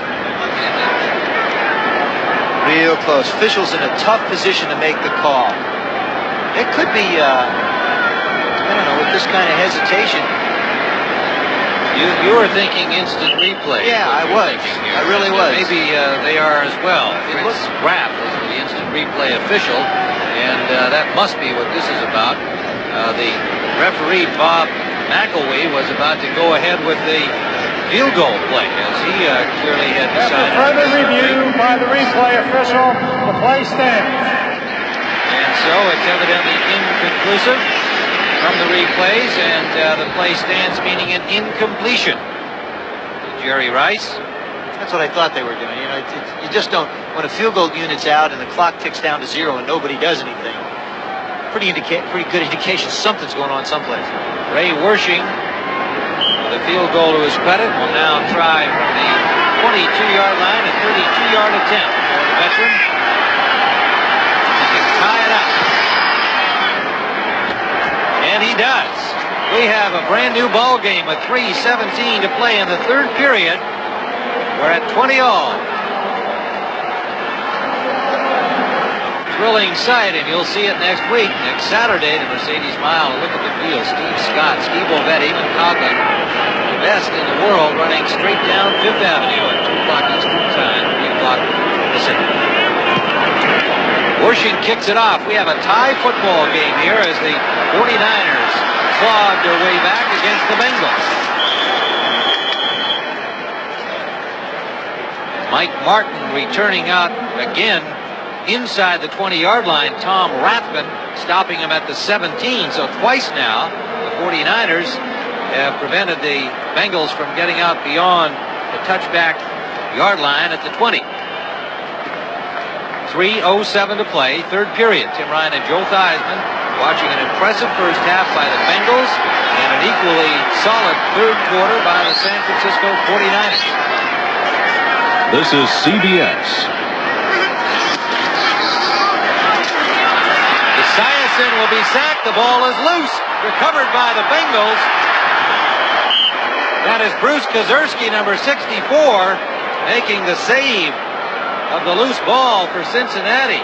Charles Haley was the man who had the rush on and knocked the ball loose. You're going to see Haley come around the corner from the left side and knock the ball up. There it is. The ball will go right up in the air. Besides, now it just rolls around on his back. Kozerski, where is it? This has got to be a lineman's dream. Now watch the niftiness. Now look at him go. Tuck the ball away, put your hand over the point. Lost a yard on the play. You'll hear about that. And Brooks dropped immediately by Jeff Fuller. Super coverage by Fuller, reading that play. And now the natives a little restless here at Riverfront. Loss of about 2 on that play will leave 3rd and 14. Ball at the 15-yard line of Cincinnati. You know, another point, talking to Boomer Esiason yesterday, he said that San Francisco's defense is the most complicated that he's ever studied. They do so many different things, give you so many different looks, which has caused him to hesitate in the pocket this afternoon. 4 wide receivers for the Bengals.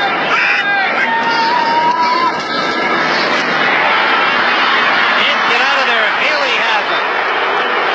At the 13-yard line, the 3rd 49er sack. And the Bengals are going backwards. Jeff Stover right there with Charles Haley.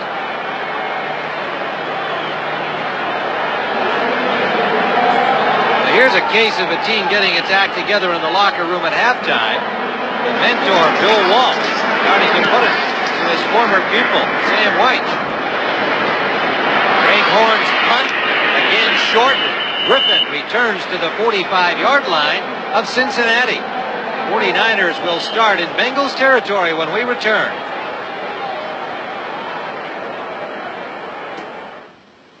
We're not a company. College football action matches the number 4 and 5 teams in the country. Ohio State at 2-0. The Tigers of LSU at 3-0. They will host the Buckeyes live at 2:30 Eastern Time here on CBS Sports next Saturday. Well, Bill Walsh may not be showing it, but he's got to be feeling a lot better about how things are going here in the second half. He has first down, and a wide open Mike Wilson has another first down inside the 30-yard line of Cincinnati.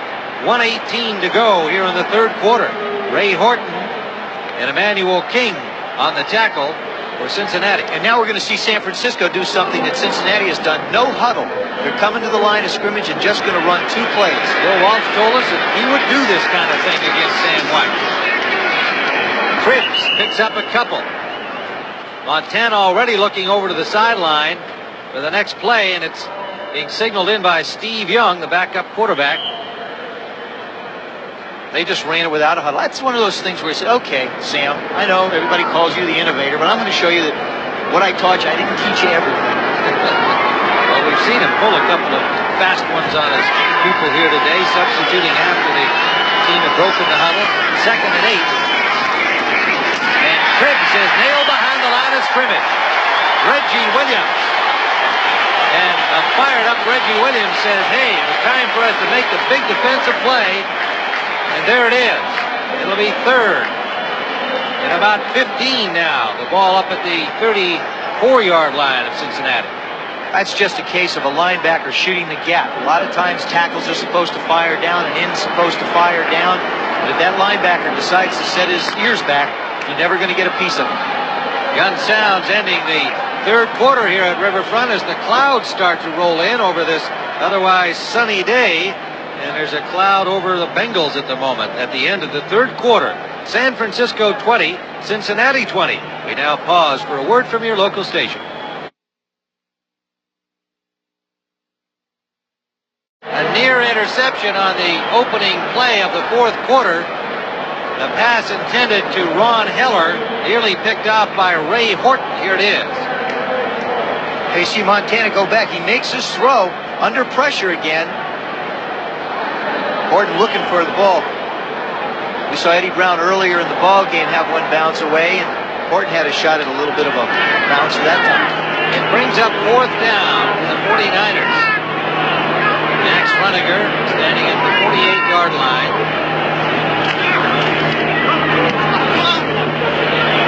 Angling for the corner, but it's into the end zone.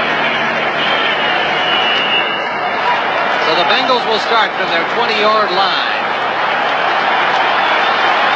And the crowd trying to give some new life to the Bengals, who led 20-7 at halftime, but are now tied at 20. And meanwhile, a reminder that following our coverage here from Cincinnati, header action, Dallas at the Giants. Some of you will see Minnesota against the LA Rams. That's next. Those of you in Cincinnati, Los Angeles, and San Diego will not be seeing the second game today because of NFL restrictions. First down, Cincinnati. Brooks in motion. Kennebrew. Good blocking for Kennebrew, and hard running, finally forced out by Haley, number 94. He'll be close to the first down. Well, you know, he gets Max Montoya, 275. Joe Walter, 290 out in front of him. Kennebrew, we've mentioned, is 260. You get everybody moving and pushing that right side. It just moves it down the field. Sam White started Brian Latus at left guard. He's had Bruce Mazursky in there pretty much sharing time.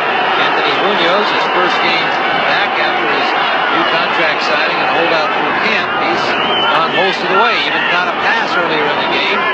Tackle eligible. Second and about a half yard.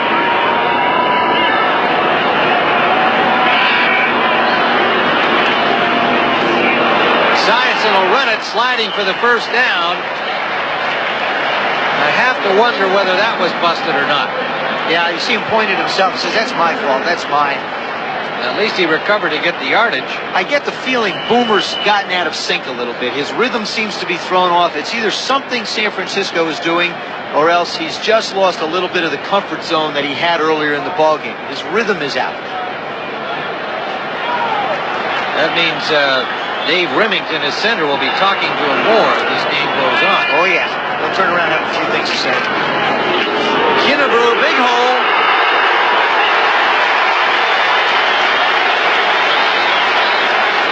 Larry Kennebrew picks up another first down. We talked about the first quarter being a slow quarter for the Bengals. The second quarter being a bigger one.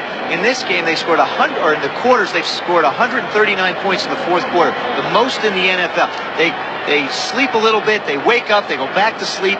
Now they're waking up again. Very much like their namesake Bengal Tigers. Kennebrew has now 77 yards on 18 carries. First down. Brooks slipped as he tried to make his cut, but there was really nowhere for him to go. He gets about a yard. Keena Turner pins him there. James Brooks, truly an all-purpose back. And it looks like the cat's awake in the cage there, so the Bengals appear to be coming to life along with him. Isn't it interesting how we have our animal instincts dictate things? Second and 9. Kennebrew again. Big wall, and Haley stands him up and then gets some help from the safeties, Fuller and Lott. I gotta believe that's wrestling. That's gotta be like wrestling a bear. You know, it just comes at you. You stick your hand up. You hold them up and hope somebody will hit you behind to drive them another way. They gave him about a yard on forward progress with all that bulk. He's having a good day, Larry Kennebrew. Third down and 7. Now again, cliche of the big plays, but this is one here that should establish whether the Bengals have come to life. Esiason running out of time, gets it off, complete to Eddie Brown as he inbounds. Yes. First down, Cincinnati. We saw Jerry Rice earlier in the drive for San Francisco come back to help out the quarterback. Here you're going to see Eddie Brown going down the field. Out on the left side of your screen, you're going to see him come back for the ball. Very integral to reach back, help that quarterback out, give him a chance to put the ball someplace where he can ensure completion. Still made sure he had the yardage as well on the third down play. And Haley, who has been a tower of strength these last few defensive plays, being assisted off the field. Charles Haley, second-year man from James Madison. Kind of an all-purpose guy that is listed as a linebacker. They usually line him up as a defensive end in their pass rush, but he can and does play linebacker as well, and the successor to Fred Dean in that specialist role with the 49ers. First down, Cincinnati. Play action. Good fake. Brooks dropped the ball. Not a great throw, but not a great catch either by Brooks. Well, it's one of these, again, we talked earlier, it's one of those plays you have to have somebody make. No, it wasn't a good throw. The play action set it up. They've run Kennebrew into the line. There he gets behind. Brooks gets behind everybody. But when you're that wide open, you just got to flat stop and come back and get the ball. 2nd and 10 for the Bengals. San Francisco has managed to keep James Brooks under wraps for most of this football game. Well, how about Collinsworth? He hasn't been a factor at all for the Bengals. Haven't called his name at all. Play action again. Rolling left. Esiason under pressure. Lobs it up. And it's broken up. 3 49ers around the ball. An ill-advised chuck by Esiason there. Let's go for an NFL update to Brent Musburger.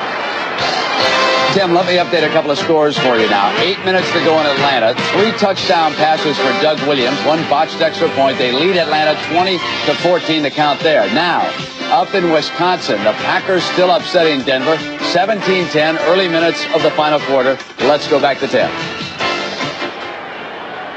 Green Bay at home against the Broncos. I mean, that is something. If the Packers could hold on to win that one, that would certainly give the beleaguered Green Bay fans and their coaching staff quite a lift. But it's not over yet with Elway in the ball game. We've got an injured 49er down on the field, and it is Jim Fonhorst, the linebacker. Now, Ricky Ellison broke his arm last week. Fonhorst brought back from waivers to fill that spot, started today, and now he's been hurt. There's the pileup that caused it. Gets his feet tangled up. He was one of the 3 49ers around that ball that Esiason threw up for grabs. Fonhorst is on his feet. His brother Keith, it was nice to talk to him yesterday, Joe, and have him, talk about how pleased he was his brother was back. Here's 2 guys on the same team. Doesn't happen that often. And his brother cut. What a feeling that was for the veteran Keith, who'd been with the 49ers for 14 years of his own. And then all of a sudden, Brother Jim is back. He said it was a great feeling. It is a good feeling. I would imagine seeing your family out. Also, Keith talked about the fact that they both understand the game, that, even though he was released, he told Jim, he said, don't worry, I think there might be back. Those good words of wisdom from the older brother, who told his wife, he said 5 years ago he was going to retire next year. He just keeps on going. And he tells her that every year. He's 35 now. He's fun. 3rd and 10. Esiason eludes one attacker, and then the ball in and out of the hands of Eddie Brown. So suddenly the Bengals getting defensive pressure from the 49ers. Things not going well for Boomer Esiason and company. Made a nice move away from Haley, but Brown then dropped the ball right through his fingertips. That really wasn't thrown to Brown. That was going to be thrown, I believe, to Collinsworth, who was a little bit further down the field. With Brown crossing, a receiver's instincts, if the ball's close by, I'm going to reach up and try and grab it. Well, Cincinnati forced a punt. 11:46 to play in regulation time. Tied at 20. Greg Horn. That's going to be a good one. Out of bounds at the 10-yard line. So the 49ers will have the football back, but deep in their own end when we return. Both Eisman back here in Cincinnati, and this certainly has been a turnaround, Joe, by the 49ers here in the 3rd quarter. This is just what's happened in the 3rd quarter of this game. 132 yards to -2 for Cincinnati. San Francisco having the edge. 8-1 in first down and 13-0 in points. I mean, it's a classic thing that we talked about.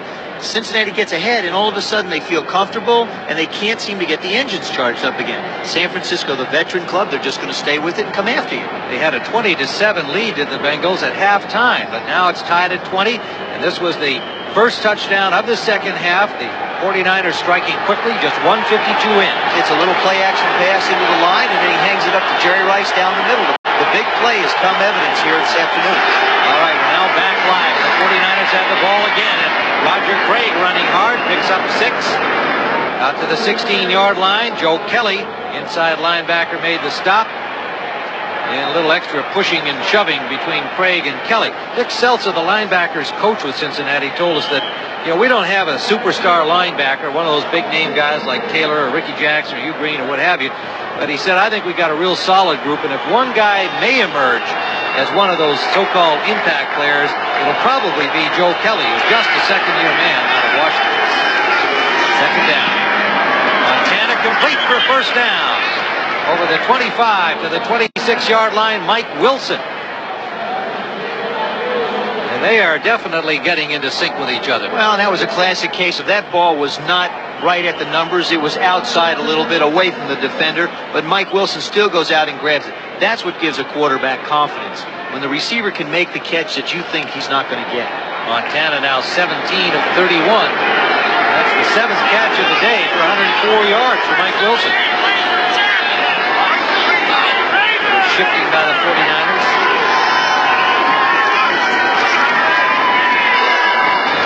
On the short side, the tight end Hiller, and he breaks one tackle, loses the ball. Bengals have recovered.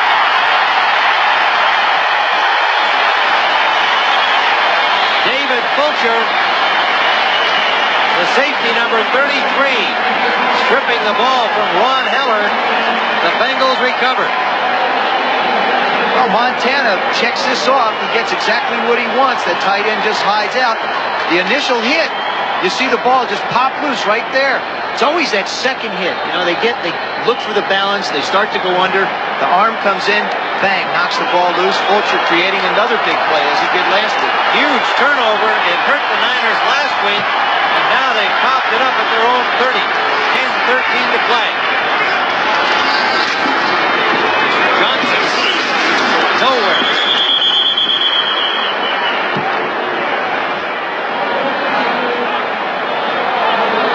This is probably, if a coach is going to evaluate his football team, the plus and minus turnover margin is the most important thing. Last year, San Francisco plus 20.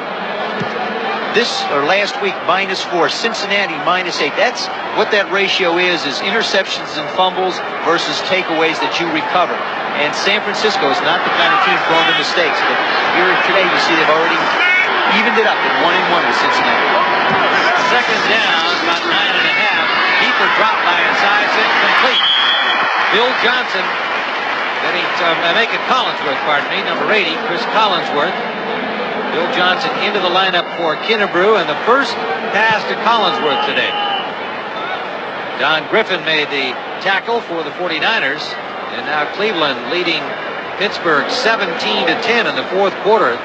Real dogfight between the AFC Central rivals.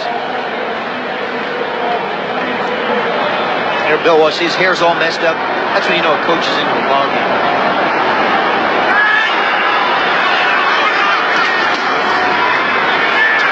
Kennebrew is met right at the line of scrimmage by Jim Fonhorst. You saw Fonhorst go out limping just a couple of plays back, and he's right back out there. Fourth down. The crowd did not like the call there, Joe. What about you? I don't blame him. You've got 4 yards to go, and you're going to run the big 260-pounder into the line. It's just not going to happen. They've had a lot of success moving the football. You put 4 people out, spread them out all over the place. Maybe you can make something happen. A lot of times a coach, when he talks upstairs, may not get the spot that he wants from the spotter, so he calls a play and doesn't have time to change it. I wouldn't be surprised if that was the case there. 41-yard field goal try by Jim Breach. And he's got it. Jim Breach. Second field goal of the day from 42 and 41. And the Bengals are back in front by 3. When the sun goes down Is restless and ready to go, trying to get out into the action himself. The mascot on the sideline here, and the Bengals have retaken the lead on the field goal, the third of the day for Jim Breach. I said 2. He has 3. One back in the first quarter from 23 yards away, and then 41-yarder, giving Cincinnati a 23-20 lead. Following up the fumble by Ron Heller. Breach's kick out, taken at the goal line by Harry Sidney. Sidney tripped up at the 21-yard line by Brooks. But not Brooks, make it Barney Bussey, number 27. A reminder that when the football's over today, following our doubleheader action, a full evening of outstanding entertainment for you on CBS. Season premiere of 60 Minutes. And if you think Baby M has caused a stir, wait till you hear about babies L and N. 60 Minutes was there before they were born. Brand new season. Followed by Murder, She Wrote and the CBS Sunday movie, Mickey and Mom. First down, 49ers from their own 23-yard line. Montana out to Flagler, Terrence Flagler, the Clemson rookie. It's about 5. Now that's something you don't see the 49ers do very often. Again, I think this is one of those little innovative things that Bill Walsh has put in to counteract Sam Weiss, teach him a little lesson. You move your quarterback around, I can move my quarterback around. You have to remember who taught who in this instance. 5-yard pickup for Flagler, and we have seen them after the break of the huddle actually make a substitution. That's happened a couple of times today as well. Player out here to Roger Craig. Good defensive coverage by the Bengals. David Fulcher, the safety, holds him to a gain of maybe 1.5 yards to the 30-yard line.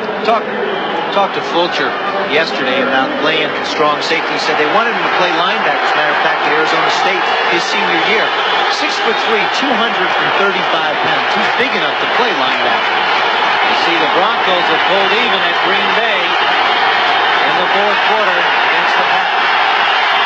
Third down, the crowd is in it.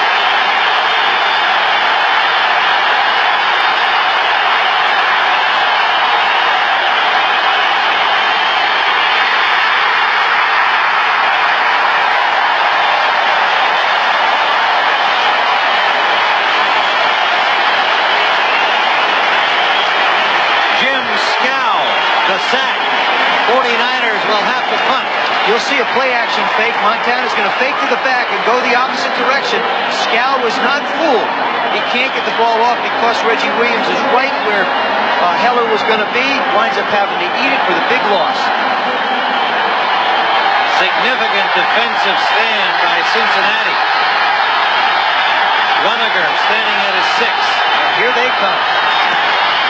Gets it off, and a dandy. His best of the game. Backs up Martin to the 30. Martin returning to the 36-yard line. 48-yard punt by Max Runniger, and a big one for him. You know, except for a couple of big plays by the offense in this football game, you would expect it to be a high-scoring contest with Esiason and Montana, of course, Walsh and Sam Weiss. But it's the defenses that have come up with the big plays through this entire football game. Big third down stands. Cincinnati with the football on the lead. First down at their own 36. High formation on first down.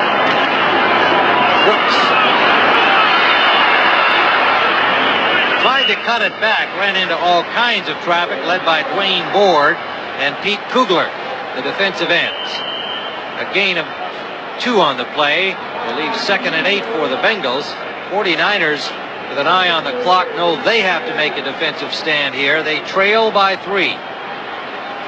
Cincinnati wants to keep the football. They don't want to necessarily put the ball in the air too much or with too much of a risk play, because then you lose valuable time when the clock is up.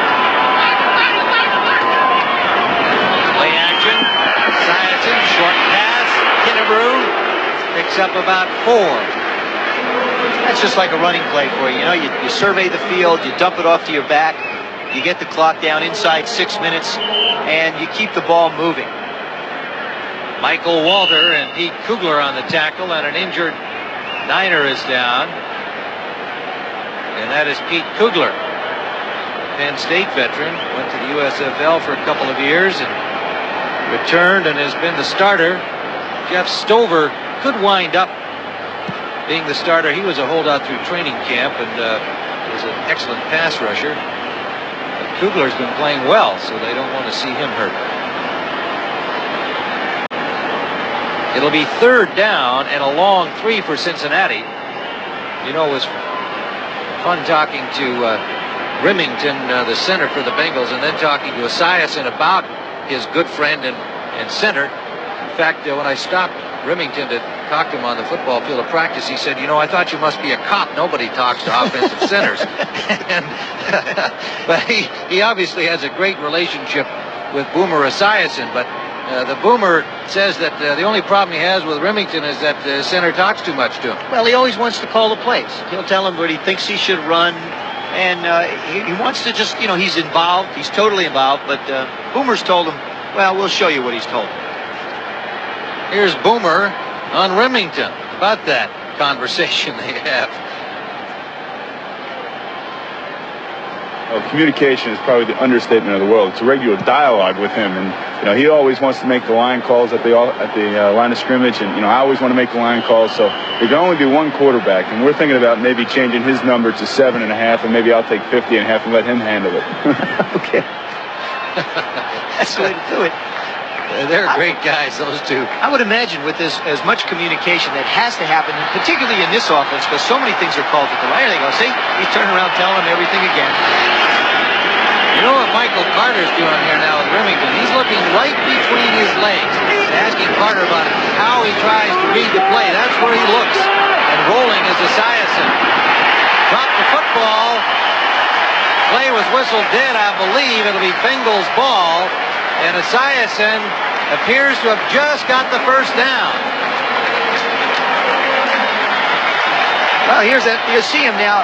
He wants to throw the football. Now, he's been called twice for being illegally downfield, letting the ball go past the line of scrimmage. Now he just hurdles himself up and over and lands on his head. Now, the ground cannot cause a fumble, so no matter how much scrambling around there is, it would have still been Cincinnati's ball, but sure got to leave you with a little bit of a headache. That was Keenan Turner upsetting Esiason, but the Bengals have a first down and a big one, a 3-point lead, 4:27 to play.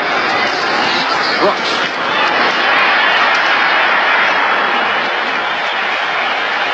Hard running by James Brooks for about 6 yards. Jeff Stover and Ronnie Lott making the tackle. Stover in Kugler's spot now on a full-time basis with Kugler going off hurt. 2nd and about 4. And when you gain 6 yards on first down, you really put the defense in a true defensive situation. You have the option of running or passing. They can't decide to overload one or the other. Bears defense obviously stopping Tampa Bay's offense a week ago. Kennebrew short of the first down, but picked up a couple of yards. They'll have 3rd and about a yard to go. Stover in the middle of things again, number 72. Walter, the linebacker, at the bottom, and Ronnie Lott coming up from safety. Now the Bengals bring in some big guys, as if they didn't have big guys out there. Lados reports and Bruce Reimers. Lados at 295 and Reimers at 280. The short yardage play. You know, with the Bengals, you don't know who's going to catch a pass. It could be 74, it could be 63, it could be 68. A lot of times in this situation, guys that don't even wear receivers' numbers get it. They're going to run it. Stanford Jennings almost broke loose. Has the first down to the 36-yard line. Stanford Jennings on his first carry of the afternoon, and it's a big one. Don't forget our doubleheader game upcoming, Dallas and the New York Giants. Most of you will see that. Some of you will watch Minnesota at the LA Rams. That should be an entertaining battle. Rams trying to recoup for last week's opening loss, and Minnesota, a team many feel has got a shot at Chicago in the NFC Central this year. First down, Bengals, 2:31 to go. They lead by 3. Brooks cuts it up well.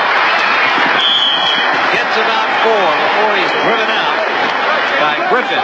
For an NFL update, let's go to Brent Musburger. Well, Tim, here is the touchdown that has given the Chicago Bears some breathing room against Tampa Bay. Off a pump fake, Tomczak finds Payton, and Sweetness does the rest. His second score of the day, 21-3.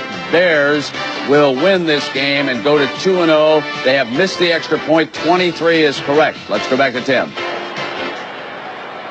Okay, Brent, here it's 23-20.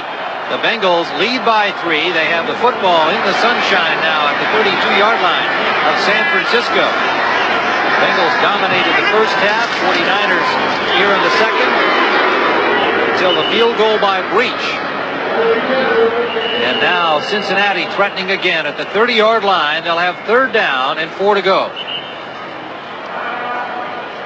Timeout is called by San Francisco.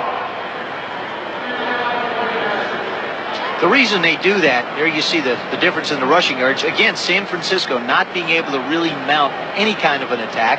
Cincinnati continuing to try and pound the ball away. San Francisco called the timeout because in 12 seconds you're going to come up with the 2-minute warning. If you can hold them here, you get them to exchange the ball, you get the 2-minute warning, and it saves you a timeout. And then we get into, the 2-minute situation, or really what does amount to now, the 1 minute and 30-second offense, and try and get just a field goal to tie this game up for San Francisco. We saw the low rushing numbers for the 49ers will be a cause of continuing concern, but they got behind and then had to go to the air. So, you don't really know whether the fault lies in the offensive line or the running backs not getting it done. Montana, meanwhile, has passed for 219 yards, most of it in the third quarter, and he's now 18 of 32 on the day. But that miscue, the dropped ball by Heller, and the opportunity for Cincinnati to get the field goal and go ahead. And that's really literally the difference in the second half. In a game like this, you don't talk about teams actually going out and winning contests. You go out and it's the other team that takes it away from you, or you don't want to go out and lose it, really, and lose it by making a fumble, making an interception. Those are the things that you try and avoid, especially when you have two as evenly matched teams as we have today. Just updating, Montana is now 20 of 34 officially, and Esiason 14 of 29. Not a super day passing for Esiason, but his team's in front. He has a third down and 4. They've come from their sideline huddle during the timeout. The 49ers will wait them out on the field of battle. Brooks and Kennebrew, the running backs.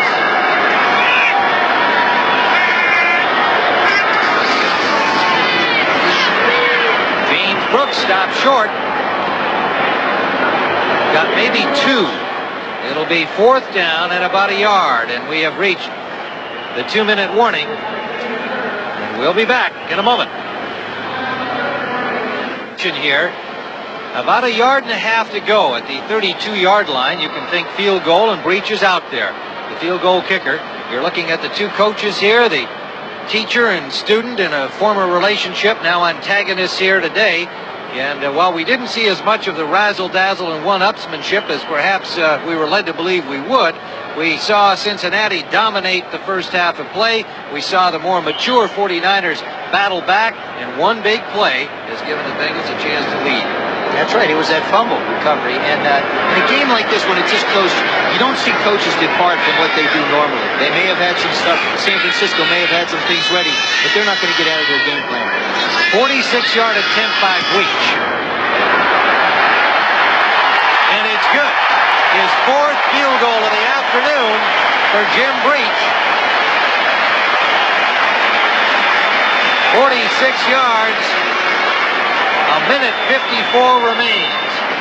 Now, I guess you can say that, converted touchdown, but at least they've got to do that. They can't tie it with a field goal. Well, that's right. It puts a premium now on the offense. Now, here, look at the excitement again. These kickers, look at that. Now, see, that time he put 2 fists in the air. Remember on the first one, he only had 1 up there. This was really an important kick, so he put 2 fists right up. That was his Jimmy Connors impression. That was it, yep. There, yeah. 1:54 to go. And Jim Breach, with his 4th of the day, has forced the 49ers to score a converted touchdown with 1:54 to go. Sam White. Turned into his defense. Says, all right, look, we've got it in. We need one big play from somebody. Just anybody out there, make one big play. Cleveland well in front of Pittsburgh now in the fourth period, and Miami beating up. Well, that's now final, 23-10 over the Colts.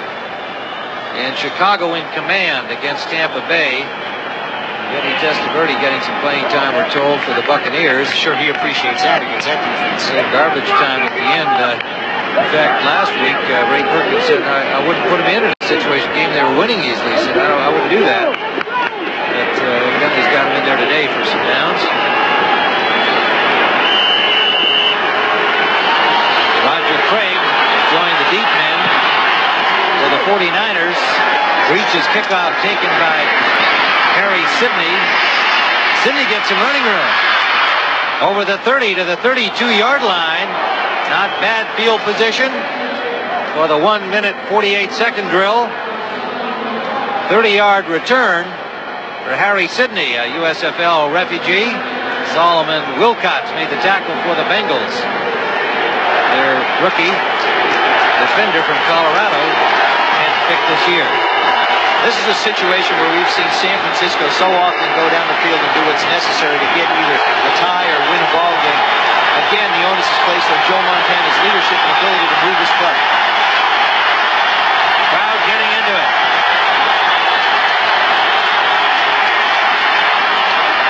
Sideliner overthrown. Taylor, the intended receiver. E2, John Taylor, young wide receiver they hope to work into their offense. Clark on the sidelines has caught passes in 105 consecutive games. And that puts him in third place behind Steve Largent and Ozzie Newsome, but he has not caught one here this afternoon. Can't catch it from over there. Second and 10.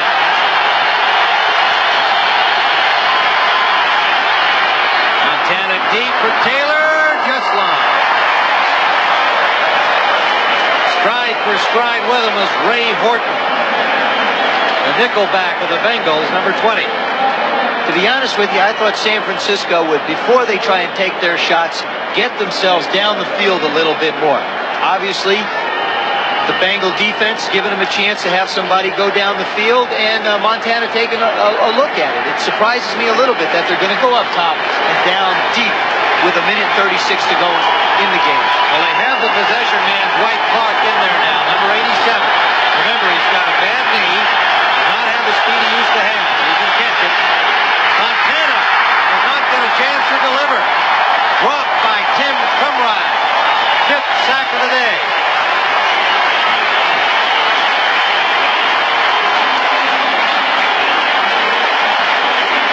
Seems like San Francisco is just not guessing right. Here you see from the top of your screen, number 27, Barney Bussey try and put moves on, which allows the defensive line to come in and put pressure. Obviously, San Francisco spreading out their receivers, try and get everybody down for a first down, but they just don't have anybody back there to block. 1:12 to play, and the 49ers will have to give up the football. High snap. Runninger gets it away.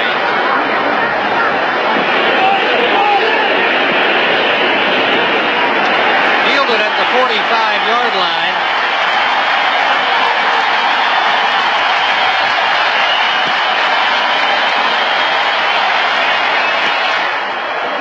Been 54 seconds on the clock, and Bill Walsh and company now have to look for a little bit of help from the Almighty, because what's happened here now is having to give up the ball there, Joe, and there's the timeout situation, having to give up the ball in that circumstance. Somewhat surprising strategy to you and what they tried to employ during their 148 drill? Well, they did. You know, he went to the out pass the first one, which is fine. You save the timeout. But then he takes a big shot down the middle on second down. Not a high percentage pass, and certainly not one that's going to eat up some yards for you and get you into a position where you're going to have a shot at the touchdown. We talked about it, and this is one thing that has sort of haunted Joe Montana, and that is that the least effective part of his game is probably throwing deep. And this is something not just this year, but it's one strong point. I've remarked on the fact that their practice facility in San Francisco only has 40 yards of AstroTurf. And so I don't know how much they get to throw the ball 40, 50, 60 yards down the field. It's not a featured part of their offense, and they needed one today and didn't get it. Well, they've used up one of their timeouts. They have one left, and we'll be going to Dallas at the Giants or Minnesota at the Rams following the conclusion of our telecast. The Cincinnati Bengals would appear to be en route to their second victory of the season, be it a shortened season or not. We'll find out on Tuesday morning. And the San Francisco 49ers, picked by others to be a Super Bowl team, including our Joe Theismann. I was just going to say by others. They're off to an 0-2 start, it would appear, barring a miracle now. We'll see some other scores coming in. San Diego in front of St. Louis in an early lead.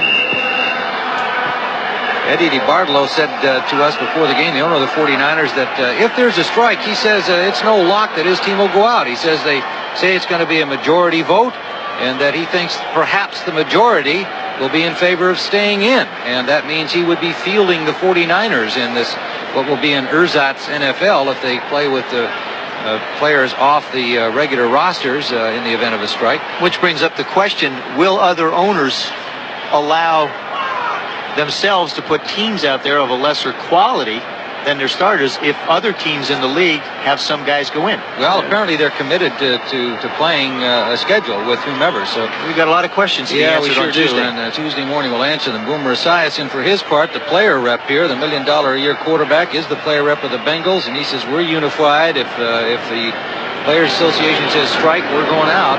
All my guys are going with me. 3rd down and 15.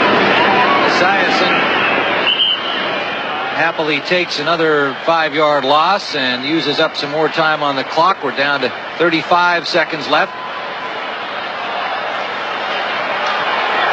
So the Bengals will move to 2-0. Now what they do, the reason why they stopped is they could have treated that as a sack. Obviously they didn't, so they continue to run the clock. But there are 28 seconds to go and only 21 seconds on the time clock. Now, if they take the penalty on 4th down, what happens when you snap the ball and you're blown dead? Possession automatically goes to the other team and the clock is stopped. So conceivably, San Francisco could have one more play. That's the 30-second clock you see running down. Now, there's 4 seconds to go in the game. That's the 30-second clock. There's 4 seconds to go in the game. Actually, 3 seconds. Well, we hang around long enough, it's going to run down to nothing. That happens sometimes when you're, in a certain place. What the heck? The guys upstairs, they look away, and a second or so runs off the clock. Operator, please reset the clock to 06. I thought please so. Reset the Way to clock. go, Joe. You're all over that clock. It happens sometimes in home cities. Not that somebody's trying to help somebody else out, but I have experienced it before. It's funny, if you're a quarterback, you look up at the clock, and you'd swear you have 6 seconds, and all of a sudden you look again and it's 3, and you lose time.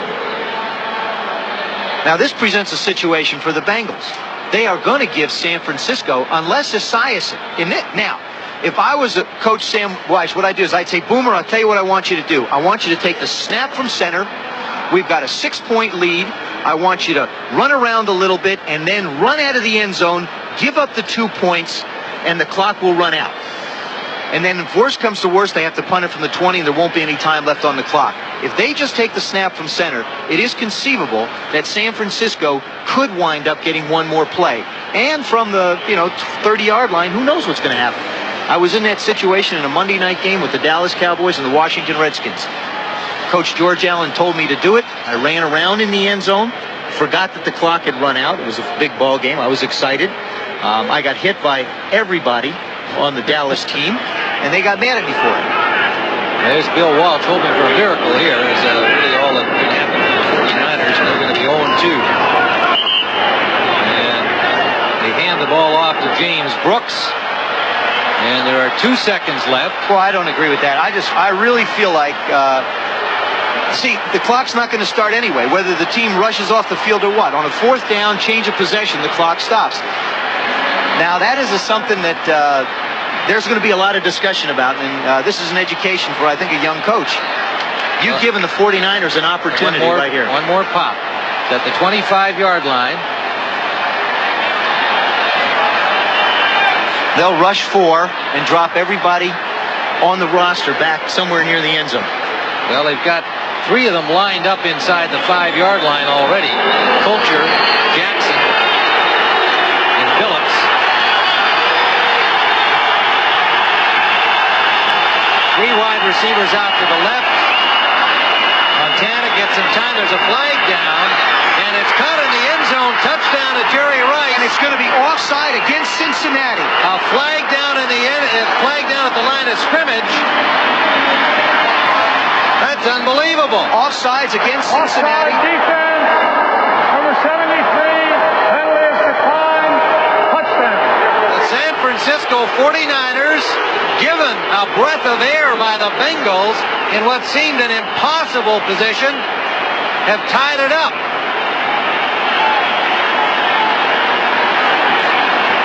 Sam White was across the field for the handshake. Sam White should, I assume, had gone over for the handshake. I don't know why he'd be over there. And there's going to be more football. Point after can give the 49ers an absolutely stunning victory. Which will make them 1-1. Which will, and not 0-2, which I predicted only moments ago. And it's good. Ray Wersching's point after. The crowd in disbelief here in Cincinnati. The foxy old mentor handed the hat to his student Sam White. And Joe Theismann, I got to give you absolute full credit for recognizing not just the situation, but what the strategy should have been on the part of White. You just can't He give could have somebody gotten out of another that. You just can't give somebody one more play. And especially on the 30-yard line. You know, if you're back on their 20, it's different. Montana just drops. You see the end offsides. Montana just drops back. Now this is it. It's one ball in the air. But look at how wide open this receiver is. Rice makes the play again. They decided to pick on Eric Thomas. It's Rice against Thomas. It's been that way all afternoon. And Fulcher, the safety, again a little slow and late getting over there to help out the rookie. And what was obviously, the situation where you had to be helping out. There was only one receiver in that corner. That's right. The other three had gone the other way. I mean, you just spread somebody out. Joe's going to pick it out and throw it up. Actually, what you look for in that situation is your best leaper. Now, this is one of those disbelieving things, I'm sure, for the Bengal fans. The 49er fans probably are going to still say, all the questions about our football team have not been answered, but the fact is, it doesn't matter. They won one. Well, it's an incredible finish. I don't recall anything quite like it. And certainly it appeared that the Bengals had the game won. The game was essentially over. They made a critical mistake. The 49ers, to their credit, made one big offensive play, given the chance, and won the game. We'll see it one more time. Again, the lower part of your screen, you see the end jump offsides, which is a mistake. But here, Montana just sets and throws, and it's a jump ball. He says, Jerry Rice, I'm going to throw it down the field. I'm going to throw it as high as I can against Eric Thomas. You go get it. So the 49ers even their record at 1-1, and the Bengals fall to 1-1. Maybe it'll be a long season, maybe it won't. For Joe Theismann, this is Tim Ryan saying so long from Riverfront Stadium, where the final score, San Francisco 27, Cincinnati 26. Coming up next is Game 2 of today's doubleheader. Most of you will see Dallas and the New York Giants. CBS Sports coverage of the National Football League will continue after these words from your local station.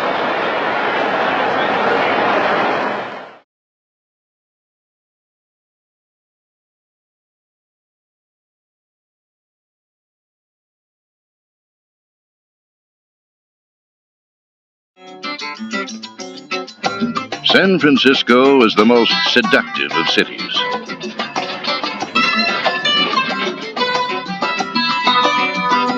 The town's alluring rhythms are as sensuous as a samba. Its football team also moves to a beat that is more rumba than rumble. Ranked number 1 in both defense and offense, the 49ers scored the most points in pro football, but did everything so easily. They never seemed to dirty their uniforms. We get labeled as a finesse team, and we get labeled as a very beautiful offense to watch, and always being relegated to the role of being the designated wimps of the NFL can get real old. But leading the league in rushing either means there's 27 other wimps out there, or maybe we're doing something right. What they did right was to get the ball to Jerry Rice. Number 80 was the most dominant offensive player of the year and scored the most touchdowns by a receiver in NFL history. Completes it to Rice. He's the 40. He's the 30. He's the 20. Touchdown 49ers. How fast is he? He's going to throw long. And for Rice, Rice is there. He's got a touchdown 49ers.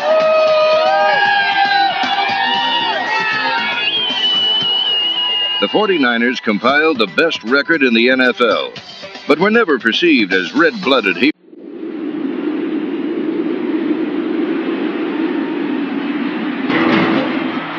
26-20, Bengals lead here. At just 6 seconds remaining, they have it fourth down at their own 30-yard line. They can run a play, and that's what they're going to do. Now the 49ers are going to have to try to get to him for 6 seconds. And a give on to Brooks, and Brooks is tackled and stopped, and the play will be ruled dead right there. So there's 2 seconds left. The 49ers will have a chance to throw one, and Montana will get one throw. Taylor and Clark and Wilson go to the far side, right to the near side. Here's Montana throwing for the end zone. Right place, he got it! Touchdown 49ers! I think Roger Craig and I skipped off the field. I really do. Boy, that was the most ecstatic moment we've had in a long time, because we got a victory out of what looked as though a sure defeat, and it catapulted us into a great season.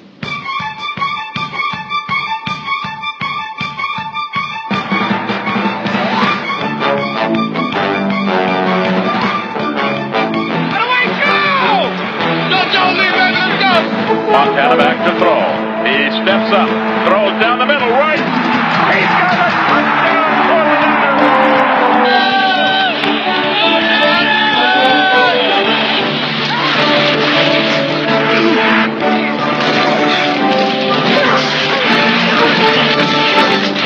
The San Francisco 49ers are movers and shakers in the push and shove world of pro football. Their brilliantly choreographed style of play is exhilarating and features athletes whose talents often seem to be heaven sent. The 49ers have molded a winning environment out of deep feeling and mutual respect. We're just like one big family. We enjoy being around each other, and once we hit that football field, we'll do anything to win. I would say we one heartbeat, and we really play for each other.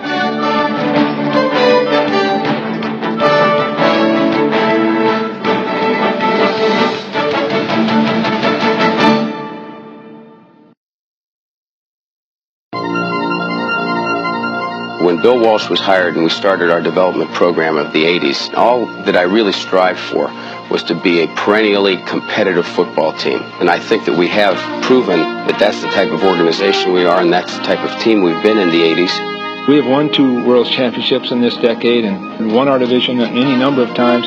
So I think we're sustaining our success as well as anybody. Everybody's in sync in the entire organization and on our squad, our coaches, our players.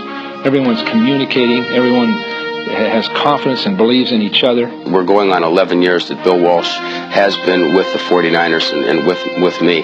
I think we've developed an extremely good relationship, both on and off the field. Bill, in turn, has developed that relationship with our front office personnel and also through his coaching staff to the players. And I think it's a credit to Bill Walsh and his staff that we had the magnificent year we had. I was extremely pleased with our 13-2 record, and it was the best in the NFL. You know, we went through a strike-torn year, which affected all the NFL franchises, and the 49ers were no exception. We had a master plan orchestrated by Bill Walsh, John McVay, and our coaching staff on just how we were going to approach the season during a strike. I think that they did a magnificent job. We were perfect with our replacement team, and that's a credit to them and to their football knowledge. During the strike, San Francisco's fine coaching staff brought a shadow team to life.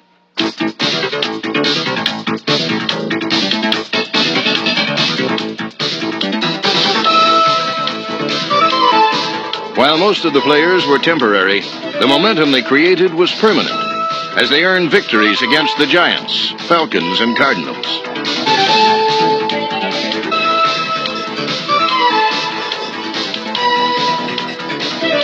a well-schooled, well-prepared unit, proved that for the 49ers, replacement football was more than a masquerade.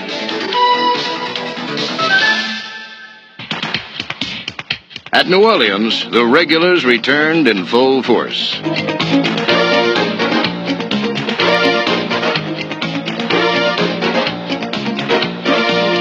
The Niners beat the Saints 24-22 as Joe Montana threw 3 touchdown passes.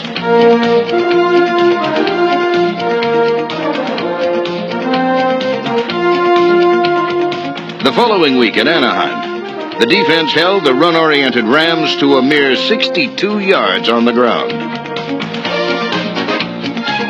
Tom Rathman, number 44, scored the first touchdown in a 31-10 victory. When the 49ers finally returned to Candlestick, fans were as excited as kids in a toy store.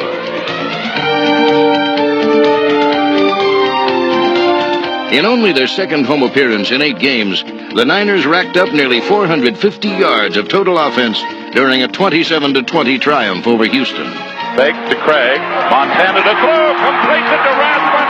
Touchdown, 49ers. Montana rolling out. He throws. It's touchdown. Jerry Rice. Montana fakes. He's throwing. Throws. Rathman. Touchdown, 49ers.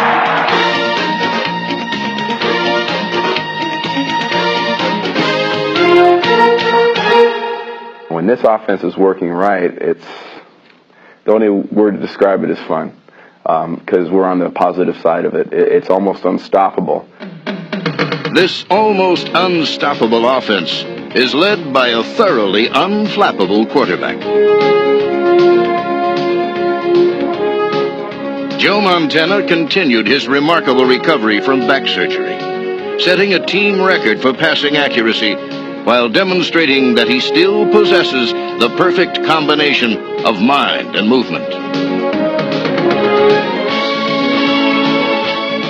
He's the most graceful, quick-footed, nimble quarterback we've seen in many years. He can get the ball up very quickly, moves very quickly.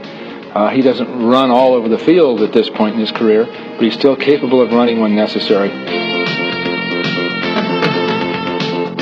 Almost sensual, his movement, artistic in a natural way, and we try to take full advantage of it. I have an instinct of knowing when to move and when not to move, and sometimes I get criticized for leaving the pocket too soon, but I feel in the long run the judgments turn out to be in my favor, because something, usually if I can get away, something good usually happens. Something good also usually happened when the league's top-rated quarterback remained in the pocket.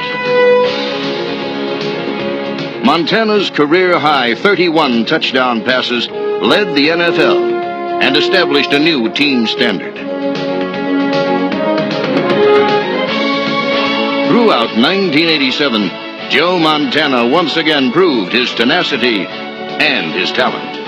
A lot of people had sort of semi-written him off as though he could still play but might be called an aging athlete, and he had something to prove. And for all the arguments you receive and the positions that people take as to who is the best, Montana has to be considered the very best when you look at his overall record and his championship games and everything that goes with it.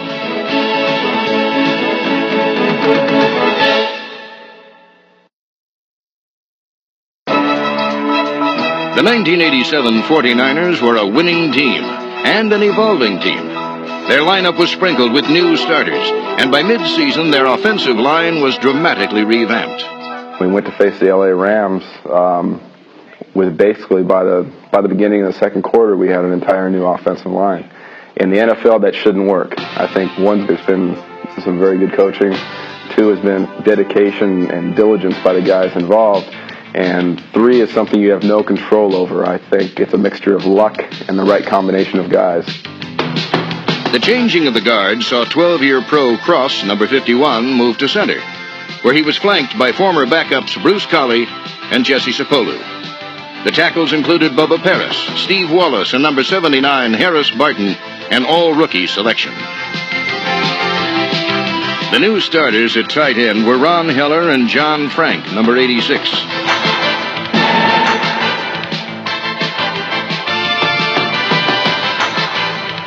Although wide receiver Mike Wilson, number 85, owns 2 world championship rings, 1987 marked his first season in a starting role. Despite these changes in the 49ers attack, they led the NFL in scoring and total offense. They also assumed the league lead in rushing yardage after number 44, Tom Rathman, became the starting fullback and displayed a style that was run and stun.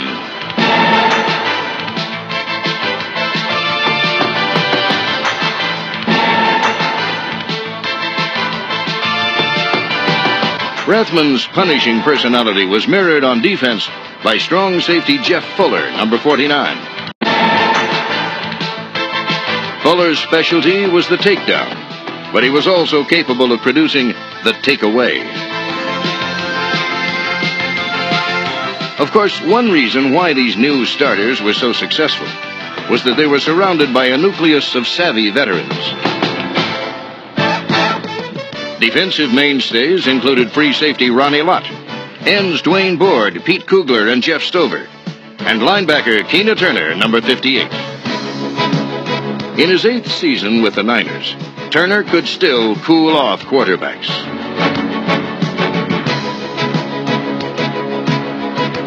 He was also proficient at putting pass receivers on ice.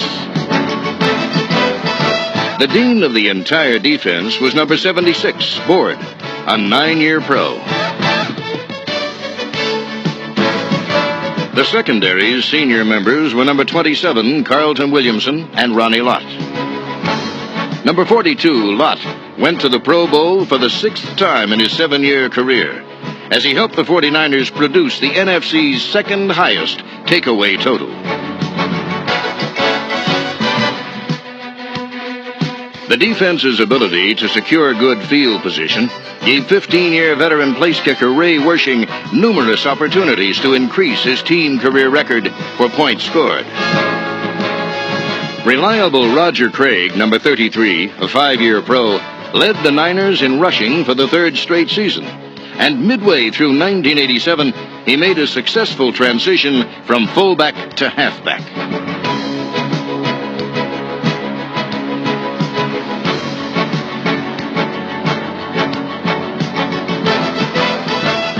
This versatile Pro Bowl performer caught more passes than any running back in the NFL. But when it comes to receiving routes, one address looms large in 49er history and has provided the site for some very special deliveries. Dwight Clark announced his retirement in 1987, and during his remarkable career, he produced the longest consecutive game receiving streak in 49er history.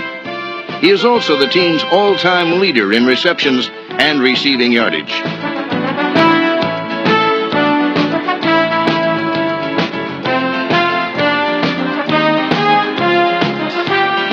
Dwight leaves a lasting legacy of hustle, hard work, and heads-up play. His worth to the 49ers can never be measured. He's been the epitome of the San Francisco 49ers during his career. He's not only going to be missed as a great football player, but he's going to be missed by me as a great friend. Dwight played every second as if it were crunch time.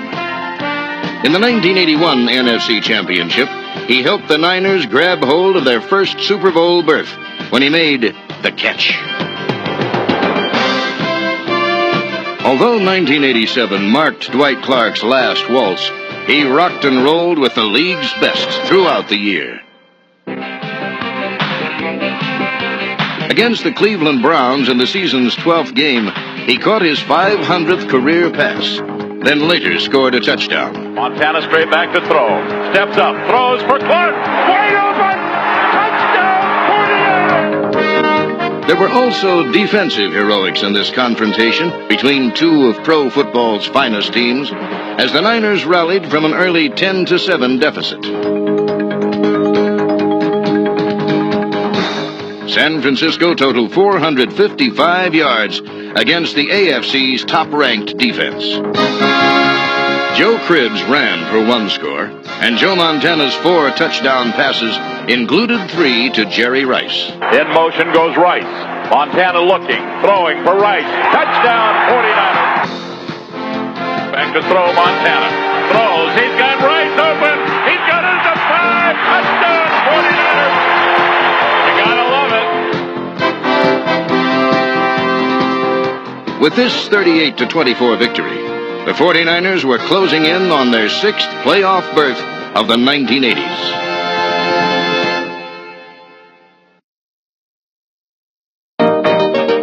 Jerry Rice is known as Flash 80, and he plays with a white-hot intensity that earned him his teammates' vote as the Len Eshmont Award winner for 1987.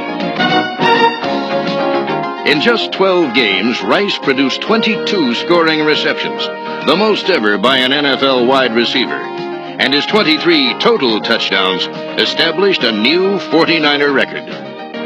Pro Football's Offensive Player of the Year took defensive backs to the cleaners. And this highly polished performer likes everything to be neat off the field as well. After a hard day at work, I go home and the house is not clean, I'll clean the house. I can change diapers. I do it all. Montana back to throw. Throws to Sidney. Sidney's going to throw. He throws long. Rice is open. Touchdown, 49ers. Montana looking for the quick throw. Throws. Completes it to Rice. He's the 40. He's the 30. He's the 20. He's to the 5. Touchdown, 49ers. How fast is he? You never really know how fast he is. It seems like you throw a ball and you say, "Guy, he'll never get to this." And all of a sudden he just has a little bit left to go and get it. He has great functional speed, I think, and there may be faster defensive backs in the league, but they have yet to catch him. He's going to throw long. And for Rice, Rice is there. He's got it. Touchdown, 49ers. Another gear for Rice that just seems separate from Jerry Gray when the ball was in the air. I still pinch myself every now and then when I watch the catches on film because I can't believe it's me out there making catches like that. While Jerry Rice basked in the bright lights of NFL superstardom, the league's top-ranked defense featured a spirited cast of unsung heroes. Personality-wise, you do have a lot of guys that aren't looking for the limelight. We're here to do our job. We want to be respected for what we do, but, limelight is not necessary as long as we're getting our job done, and everybody understands that.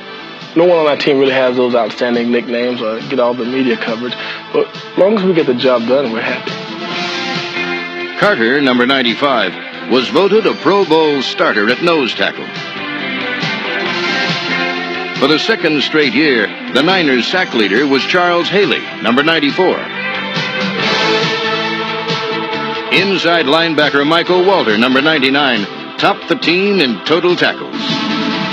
Depth was exemplified by linebackers Jim Fonhorst, Milt McCall, and Todd Shell, number 90, and backup safety Tom Holmoe, number 46.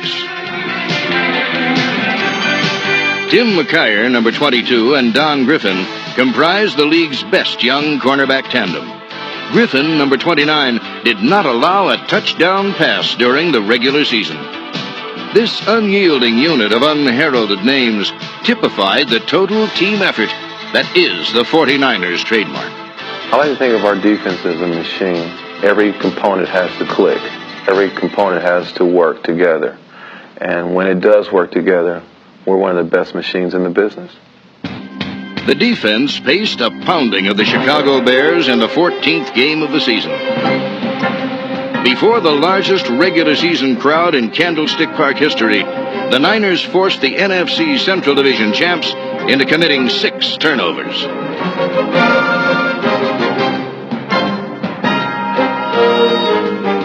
When Joe Montana injured his hamstring, Steve Young took over and instantly ignited the offense.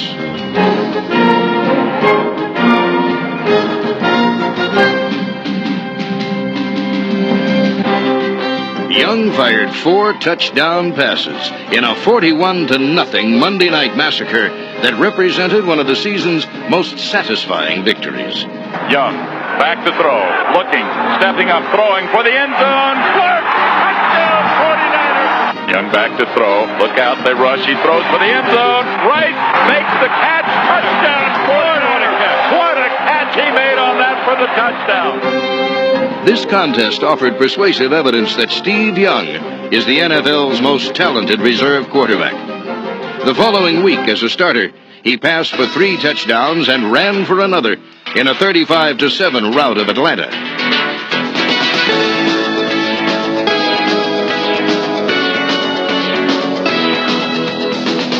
Another indication that every 49er was capable of contributing to a winning effort was provided by Joe Cribbs, the kickoff return man on an improved special teams unit.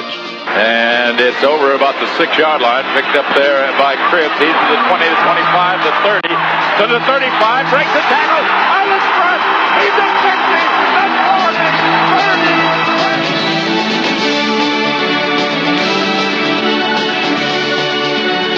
30. But despite a league-best 12-2 record, the Niners still needed one more win to clinch their 5th NFC West title in the last 7 years. In a rainy regular season finale, they marched to a decisive victory over the Rams.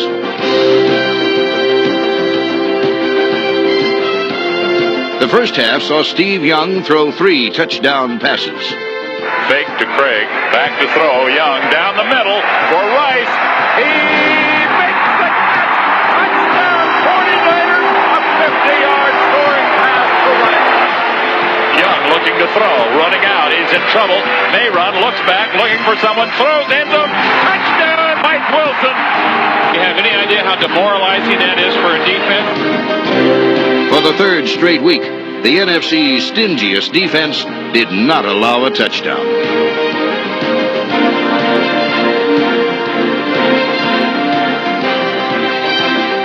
In the second half, Joe Montana resumed control of the offense and applied the finishing touches to a 48-0 triumph that secured the 2nd-best regular season record in franchise history. Montana, draw, fakes, draws, throws, touchdown to John Frank.